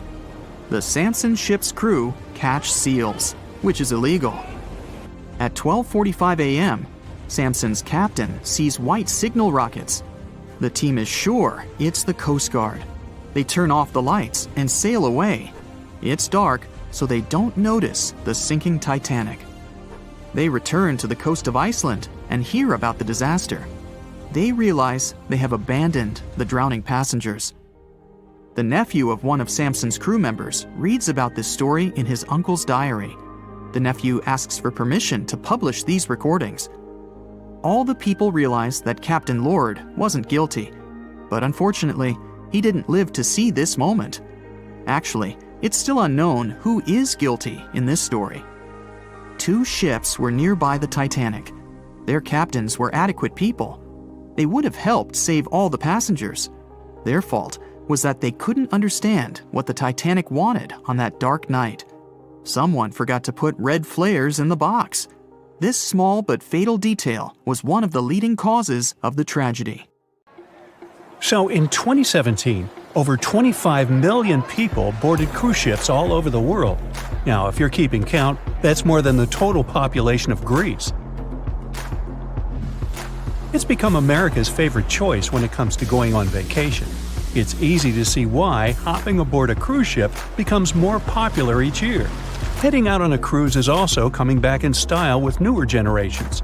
2/3 of Gen Y and millennials say that cruising is their new preferred type of vacation. How's that? Well, let's see. It's easy to plan in advance. On board, you can find activities for all family members, and you get a chance to visit several different destinations in one trip. An added bonus of booking a cruise? You can sample various places for a future time off. The entertainment on board is often top-notch, providing passengers with an added taste of luxury. And the amenities and accommodations are generally very reliable. Not to mention that it gives tourists that feeling of actually getting away from everything that people strive for while out of the office. Royal Caribbean International is one of the largest cruise lines in the world, with just over 19% of the cruise market as of 2018. Its current fleet is divided into many different classes of ships, including the Voyager class, Radiance, and Quantum. The latest addition to the Royal Caribbean International's impressive fleet was built in 2018. Wonder of the Seas is now the largest cruise ship in the world. Since this spectacular liner has just had her maiden voyage in March 2022, let's look at some of the incredible perks it has to offer its passengers. For starters, the boat is so big that it had to be split into neighborhoods. Well, it figures since Wonder of the Seas can accommodate almost 7,000 passengers. Fond of New York? Well, no worries. Wonder of the Seas has a central park of its own, with an estimated 10,000 plants to check out. The ship's central park is a feature of all Oasis-class ships, being one of the so-called neighborhoods. Let's look at some other areas, shall we? Like this boardwalk, a place that includes an arcade, a candy store, and a sports bar. It's best suited for long walks. There's a pool and sports zone on Wonder of the Sea. These areas feature the ship's numerous pools and hot tubs. There are many activities to check out on the sports court. Then there's the Royal Promenade, or Promenade if you prefer. That's the main road on Wonder of the Seas, with bars, lounges, and places to grab a cup of coffee, or a luxurious latte. The entertainment neighborhood is the focal point for leisure activities on the ship. Here, guests can find a comedy club, an ice skating rink, and even a theater. The spa and fitness area is a tranquil zone with a huge array of treatments available.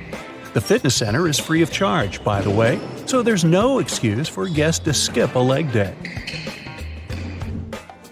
An extra eighth zone was added to Wonder of the Seas. It's called the Suite Neighborhood. This is an exclusive area designed for guests staying in the suites. Oh, now I get it. It's located at the top of the ship. Guests here have designated staff members called Royal Genies. Yeah, if you rub a lamp in your suite, they appear. Nah, not really. The genies are similar to butlers. They can cater to just a few cabins. Of course, the cruise line wants to divert other guests from asking these crew members various questions and taking their time. That's why the genies don't wear name tags in public areas. As for its itinerary, Wonder of the Seas was initially supposed to be homeported in China, but Royal Caribbean decided to move the liner to the United States. In March 2022, the ship started its journey with 7-night Eastern and Western Caribbean itineraries. In May 2022, Wonder of the Seas is scheduled for a trip to Europe, with Western Mediterranean cruises from Barcelona and Rome planned for its guests. Passengers will also be able to visit Palma de Mallorca, Spain, and Capri, Italy. When the summer season is over, Wonder of the Seas is scheduled to return to Florida to offer year-round sailing starting November 2022. And by the way, there is no truth to the rumor that a special cruise only for highly allergic and hay fever sufferers will be called the Wonder of the Sneeze. Nope, not at all. Now, it's hard to imagine a ship so massive that can accommodate so many amenities on board. For example, the Titanic was the largest ship of its time, measuring 882 feet in length. And Wonder of the Seas is not only 1,188 feet long, it's also 36% taller and 34% wider. Speaking of lifeboats, which I am about to, Titanic had a mere 20 lifeboats on board, which was tragically not enough to fit all the passengers after the ship hit the iceberg. But Wonder of the Seas has an even smaller number of lifeboats, 18 to be precise. Sounds weird and dangerous? Well, not really, given that each of these lifeboats can accommodate up to 370 people. It means that all the passengers and crew members, an estimated 8,000 people if fully booked, are going to be safe in case of an emergency. If we could somehow have a race between the two ships, well, Titanic was in fact the faster ship out of the two, beating Wonder of the Seas by 1 knot per hour. Cruise ship passengers today are more interested in the experience rather than the speed of the boat itself. That's why how fast a ship can travel is not an extremely important aspect nowadays. In terms of costs, Titanic cost around $7.5 million at the time of its construction. It's the equivalent of about $200 million today. How about Wonder of the Seas? Well, it cost a staggering $1.35 billion to build, making it 6 times more expensive than the Titanic. How about we compare ticket prices? Well, in this case, the least expensive ticket on Titanic was £7. It's about $1,000 today. The cheapest ticket on Wonder of the Seas is currently $423, but prices may vary depending on the location, season, itinerary, and how much you tip your Royal Genie. And I know you were going to ask, how about icebergs? Well, Titanic steamed in the frigid North Atlantic, where you had to be on the lookout for those. Wonder of the Seas will be cruising the balmy Caribbean, where the worst thing you can hit on is 17 and blackjack. Oops, busted. Anyway, set side by side with its other sisters from the Royal Caribbean fleet, Wonder of the Seas is equally as impressive. The company's earliest ships could host about 2,500 people. This included passengers and the staff. Such ships were Splendor of the Seas, Legend of the Seas, and the smallest of them all, Thumbelina of the Seas. No, wait, that should be Empress of the Seas. Oops, my bad. The largest ships in the company's fleet can now house about 9,000 people altogether. That's almost 3 times the size and capacity of the earlier liners. Wonder of the Seas is one of them, as well as Harmony of the Seas and Symphony of the Seas. Are you seeing a pattern here? Yep, if you ever encounter a ship with "of the seas" in its name, it's safe to assume it belongs to Royal Caribbean. But if it's a can of tuna, it might actually be Chicken of the Sea. Hey, I like tuna. Now, choosing between cruise ships based on their size is like wondering if you should visit your local museum or the Louvre in Paris. It all depends on your preferences. Some families prefer small settings. Others are fan of large spaces that can provide everything they need. Historically, it's equally as exciting how far we've come in terms of maritime transportation. The SS Royal William, for example, was the first boat to ever make a transatlantic voyage almost entirely steam-powered in 1833. And it was a mere 160 feet long and could house roughly 155 passengers. And if the seas were calm, then they were housed less roughly. Similarly, the first modern megaship in the world was the MS Sovereign of the Seas. Launched in 1987, it was only 888 feet long and could carry a little under 3,000 passengers.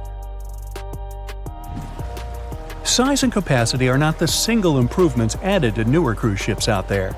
Recent technological developments in artificial intelligence and facial recognition have allowed cruise operators to ensure faster, smoother boarding for passengers.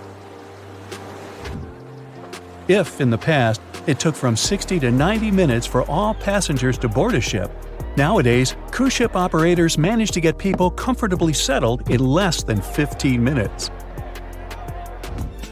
Now, I'm sure you're already eager to book a ticket, but let's look into some of the more interesting activities you can try on board Wonder of the Seas.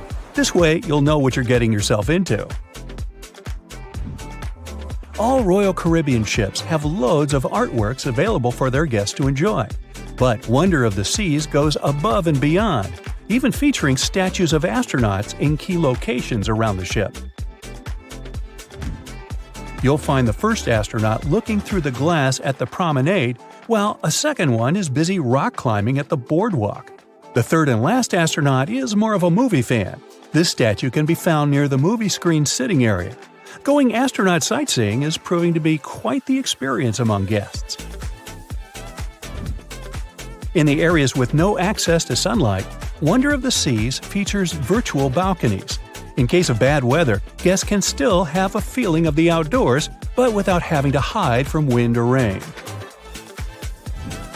Teenagers have a place of their own reserved on the ship. There's a special club with a private hot tub, selfie area, games, and comfortable seating. The inside part of this club features a vending machine, an interesting collection of literature, and tables for foosball. Well, sign me up.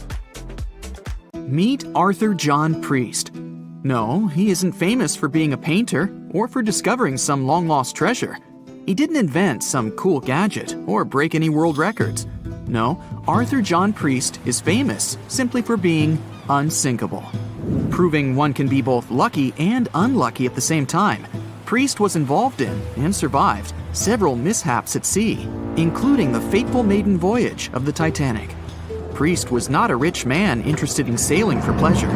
He was part of the working class, employed as a stoker or fireman, stuck for hours within the hot bowels of large steam-powered vessels. His job was dirty and difficult. He was responsible for keeping the furnaces lit, feeding them coal to ensure enough steam was produced for the engines to work. He had to be careful about not overheating the system or setting fire to the whole ship. The furnaces had to be carefully watched and constantly fed. He breathed it all in a while, working and fighting with the sweat and the dirt. He would often work shirtless because of the heat and was always covered in black coal dust.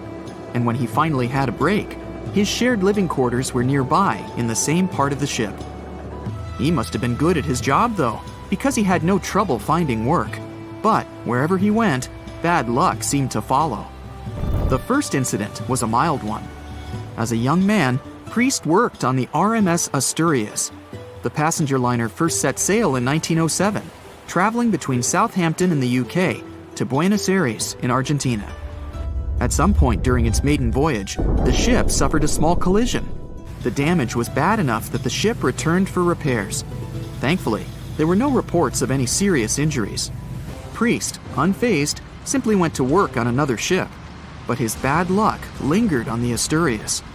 In 1914, the Asturias became a hospital ship, helping care for sick men and women around Europe while bringing them home to England. But in March 1917, at just around midnight, the ship was struck by a foreign object. Its hull was breached and the engine room flooded. The captain ordered everyone to abandon the ship, sending crew, patients, and health staff scrambling for the lifeboats. The vessel was still moving, powering through the water because the main controls, located within the flooded engine room, could not be turned off. The captain refused to leave the ship while people were still trying to escape. He was able to aim the Asturias towards Bolt Head, where it finally hit land and couldn't sink. The remaining lifeboats were lowered and the final survivors made it to safety. When they studied the damage on the ship later, the Asturias was declared a total write-off. It might be hard to pin this particular disaster on Priest. After all, he wasn't even on the ship at the time. But it seemed that many of the ships on which he served were destined for trouble. His bad luck followed him to his next job on the RMS Olympic, a massive ocean liner. The Olympic was big. In fact, it had been designed and built as part of the fleet that included the Titanic. But with size came sacrifice. The Olympic was great at moving in one direction, but very difficult to handle when it needed to turn. It was September 1911. The Olympic was trying to alter its course. The Hawk, a smaller ship sailing nearby, didn't give the larger vessel enough room to maneuver, and the two slammed into each other. Because the Hawk was engineered to deal with potential confrontations when out at sea, its reinforced bow tore through the Olympic. Two large gashes appeared on the ocean liner's side. The propeller shaft was badly twisted, and worse, the ship began to take on water. Somehow, the Olympic made it to shore without sinking, and nobody was seriously hurt. Priest had no idea that this was just a small taste of what his future held for him. He next found employment on a brand new ship, a better ship, an unsinkable marvel that was said to be the biggest vessel to have ever been built. Yes, he was going to work on the Titanic. And what a job! It took 29 boilers, requiring 850 tons of coal a day to produce enough steam to power the Titanic. Priest was just one of 150 stokers toiling away in the ship's underbelly, keeping those fires burning day and night. He made around $30 a month. But on April 14, 1912, he would find himself flung from a world of extreme heat to one of blistering cold. At approximately 11:35 p.m., the crew spotted an iceberg. The Titanic tried to avoid it, but the alarm had been sounded too late. 5 minutes later, the two collided. The iceberg tore through the hull, and the once watertight compartments inside were badly ruptured. As the cold Atlantic water flooded in, the ship began to sink. Distress signals were sent, but the closest ship, the Carpathia, was over 3 hours away. In the dark of night and stuck in the middle of nowhere, the crew and passengers panicked. Those who could scrambled for the lifeboats. Others jumped into the icy waters. In total, only 706 survived that terrible night. Priest, at the time of the collision, was down in the ship's lower quarters. He was on break, relaxing from a hard day of work. And as the ship went down, so did his chances of survival. He and his fellow workers were in the most dangerous position on the ship. They had to make their way through a maze of corridors and gangways, some of which were flooded, in a mad dash to the deck. And then they faced the frigid water, jumping in and desperately swimming to safety. The ocean was so cold that Priest even suffered frostbite before finding his way onto a lifeboat. He was one of only 44 stokers to survive that night. After an experience like that, most of us would never set foot on a boat again. But Priest had to work. His next job also ended in disaster. He was offered employment on the HMS Alcantara. It went down in 1916, and Priest was again one of the few to make it to safety. He was badly wounded in the process. But he kept pressing his luck, and his next job as a stoker may have felt eerily familiar. He would be working on a ship built by the same people behind both the Olympic and the Titanic. And this ship, named the Britannic, was the biggest of the three.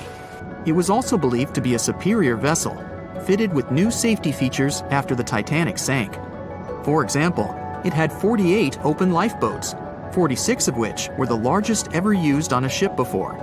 2 of these were even motorized and equipped with special communication devices. The good news? The Britannic survived its first trip without incident. It was already doing better than the Titanic ever did. However, on November 21st, 1916, the Britannic was shaken by a loud explosion while traveling through the key channel in the Aegean Sea. The hull was damaged, and some of the compartments began to fill with water. But, unlike the Titanic, the Britannic had been designed for just such an emergency. It had been fitted with 5 watertight bulkheads. Intact, these would help keep the ship safe and floating for a much longer period of time. But there was one issue. Portholes along the lower decks had foolishly been left open. As the ship tilted, the portholes let in water, which flooded the Britannic and hastened its descent into the sea. This effectively made those watertight bulkheads useless. The ship was going down fast, much faster, in fact, than the Titanic had sunk. 35 of the lifeboats were successfully launched, saving most on board. Of the 1,066 passengers and crew, 1,036 survived. Priest, his luck intact, was one of them. And yet, he still wasn't done with a life at sea.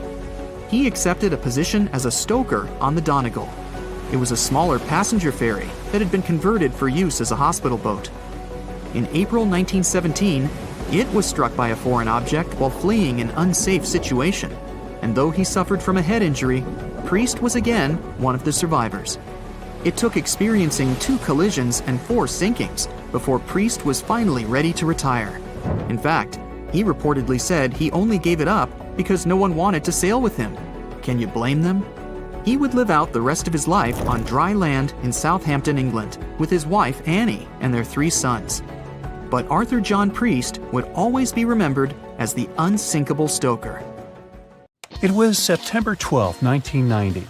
In those times, way before instant messaging and Zoom calls, a little girl was looking for pen pals. Zoe was aboard a ship from England to Belgium on vacation with her parents. She was only 10 years old at the time, but was a very clever schoolgirl. She took a piece of paper and started putting some words together. She introduced herself, then wrote about how she liked ballet and playing the flute and the piano. Of course, she couldn't help but mention her 2 adored pets, a little hamster she called Sparkle and her fish Speckle. She also put down the address at which she could be reached in case someone was interested in writing back to her. But alas, she was at sea. Who could she send this message to? An interesting idea came to her mind. She carefully placed her letter in a plastic bottle, tightly closed the lid to protect it from the water, and threw it into the sea. The little girl's excitement faded away over the years as she didn't receive a response. Maybe the bottle got stuck somewhere. Maybe it was swallowed by some big, scary sea creature. Or maybe the water actually poked through the plastic cap and destroyed her message. Many years later, on Christmas, a letter for Zoe was received at her parents' house under her maiden name. The postage signaled that the message was from Europe. It was from a Dutch couple, Piet and Jacqueline Lateau, who had found her delicate bottle and were very considerate to write back. They pointed out that they had found the letter among the debris thrown at the shore by the sea. Zoe's letter had been stranded for a staggering 23 years at sea and traveled for more than 350 miles to reach its final destination near Rotterdam in the Netherlands. That's quite a voyage for a small plastic bottle. A story similar to that of Zoe is the strange connection between 2 little boys. A little German boy named Frank Uzbek was on a boat traveling to Denmark when he got the same idea as Zoe. He was 5 years old at the time he put together a message and threw it into the unknown. The year was 1987. He got his response years later when he was 29. His letter, just like the one Zoe would send a couple of years later, had been at sea for 24 years. His message was found by a boy named Daniel Korotkin while he was on a walk with his parents on the Curonian Spit near the Baltic Sea. Daniel was lucky that his father knew enough German to translate the message. The unlikely friends eventually met via video call in 2011. Not all message-in-a-bottle stories have been explained away. In 2013, a Croatian surfer came across a damaged bottle while near the Adriatic Sea. The message it contained dated back to 1985, and it was from a man named Jonathan. The sender was eager for his letter to reach a woman named Mary, and he also expressed his keenness for her to respond. Since the letter was supposedly sent from Nova Scotia, the bottle had to have traveled a mind-boggling 3,700 miles. The message went from the Atlantic Ocean, entered the Mediterranean Sea, and reached the Adriatic shores in Croatia. The identities of neither John nor Mary were ever discovered. There are also messages in a bottle with wonderful love stories to share. This was the case for Ake and Paulina Viking. When Ake, a lonely Swedish sailor, placed a letter in a bottle and threw it in the Mediterranean Sea, he had no idea the piece of paper would eventually reach his future wife. This was in the early 1950s. The bottle was found by an Italian man who was inspired enough to give it to his niece, Paulina. After a year of back-and-forth letters being exchanged, Ake and Paulina eventually met and got married. Having decided to share their story with the world, they became somewhat of a celebrity couple for the time. They even shared video footage of their wedding with the world, and their story was featured in a bunch of newspapers. This fortunate event started a movement between young people looking for love, increasing the number of messages being thrown out at sea in search of a fairy tale ending. Not all the stories that started out like this eventually worked out, though. In 1945, an American named Frank Hayostak placed a similar message to that of Ake's in a bottle and threw it in the waters. Almost a year later, his letter was found by an Irish woman. Her name was Brenda O'Sullivan. Their years of correspondence soon caught the attention of the media at the time, but their friendship never flourished because of the added pressure. They eventually met in person when Frank traveled to Ireland, but he didn't stay for long, and they eventually got out of touch with each other. After Titanic met its strange ending, many bottles containing secret messages started to surface. Almost all of them proved to be counterfeited, apart from one letter. Years after Titanic had sunk in the icy Atlantic waters, a bottle was found on the Irish shores. It was supposedly from a man named Jeremiah Burke, and to this day, it is considered to be the only genuine message in a bottle originating from Titanic. The piece of paper simply stated the sender's name and the location, the Titanic, accompanied by the word goodbye. Since the date has washed away, it's difficult to estimate whether the note was sent before or after the ship had hit the iceberg. The common understanding is, however, that since Jeremiah was looking to relocate to the U.S., he was merely sending his last symbolic regards to his family and friends back in Ireland. This simple way of meeting and sometimes corresponding with people has turned into a hobby for a man from a Canadian province named Prince Edward Island, located east of the U.S. state of Maine. This man, Harold Hackett, claims to have sent over 4,000 bottles into the Atlantic Ocean since 1996. He also claims to have received many responses from all over the world, including letters from people in Europe, like France and Germany, but also from the Bahamas or even Africa. This unlikely pastime earns him about 150 Christmas cards from his pen pals each year. To this day, he refuses to add his phone number to any of his letters.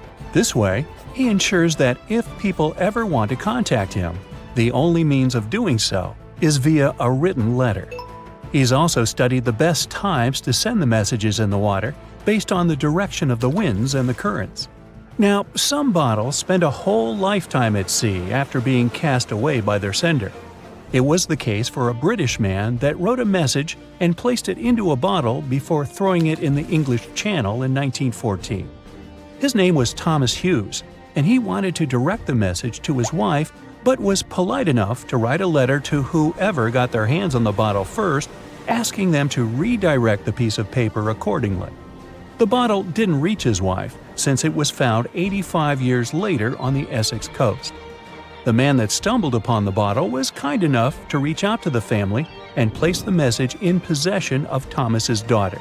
And 85 years isn't the longest time for a small bottle to be cruising the waves. A scientist named Hunter Brown was studying currents in the North Sea when this idea came to his mind.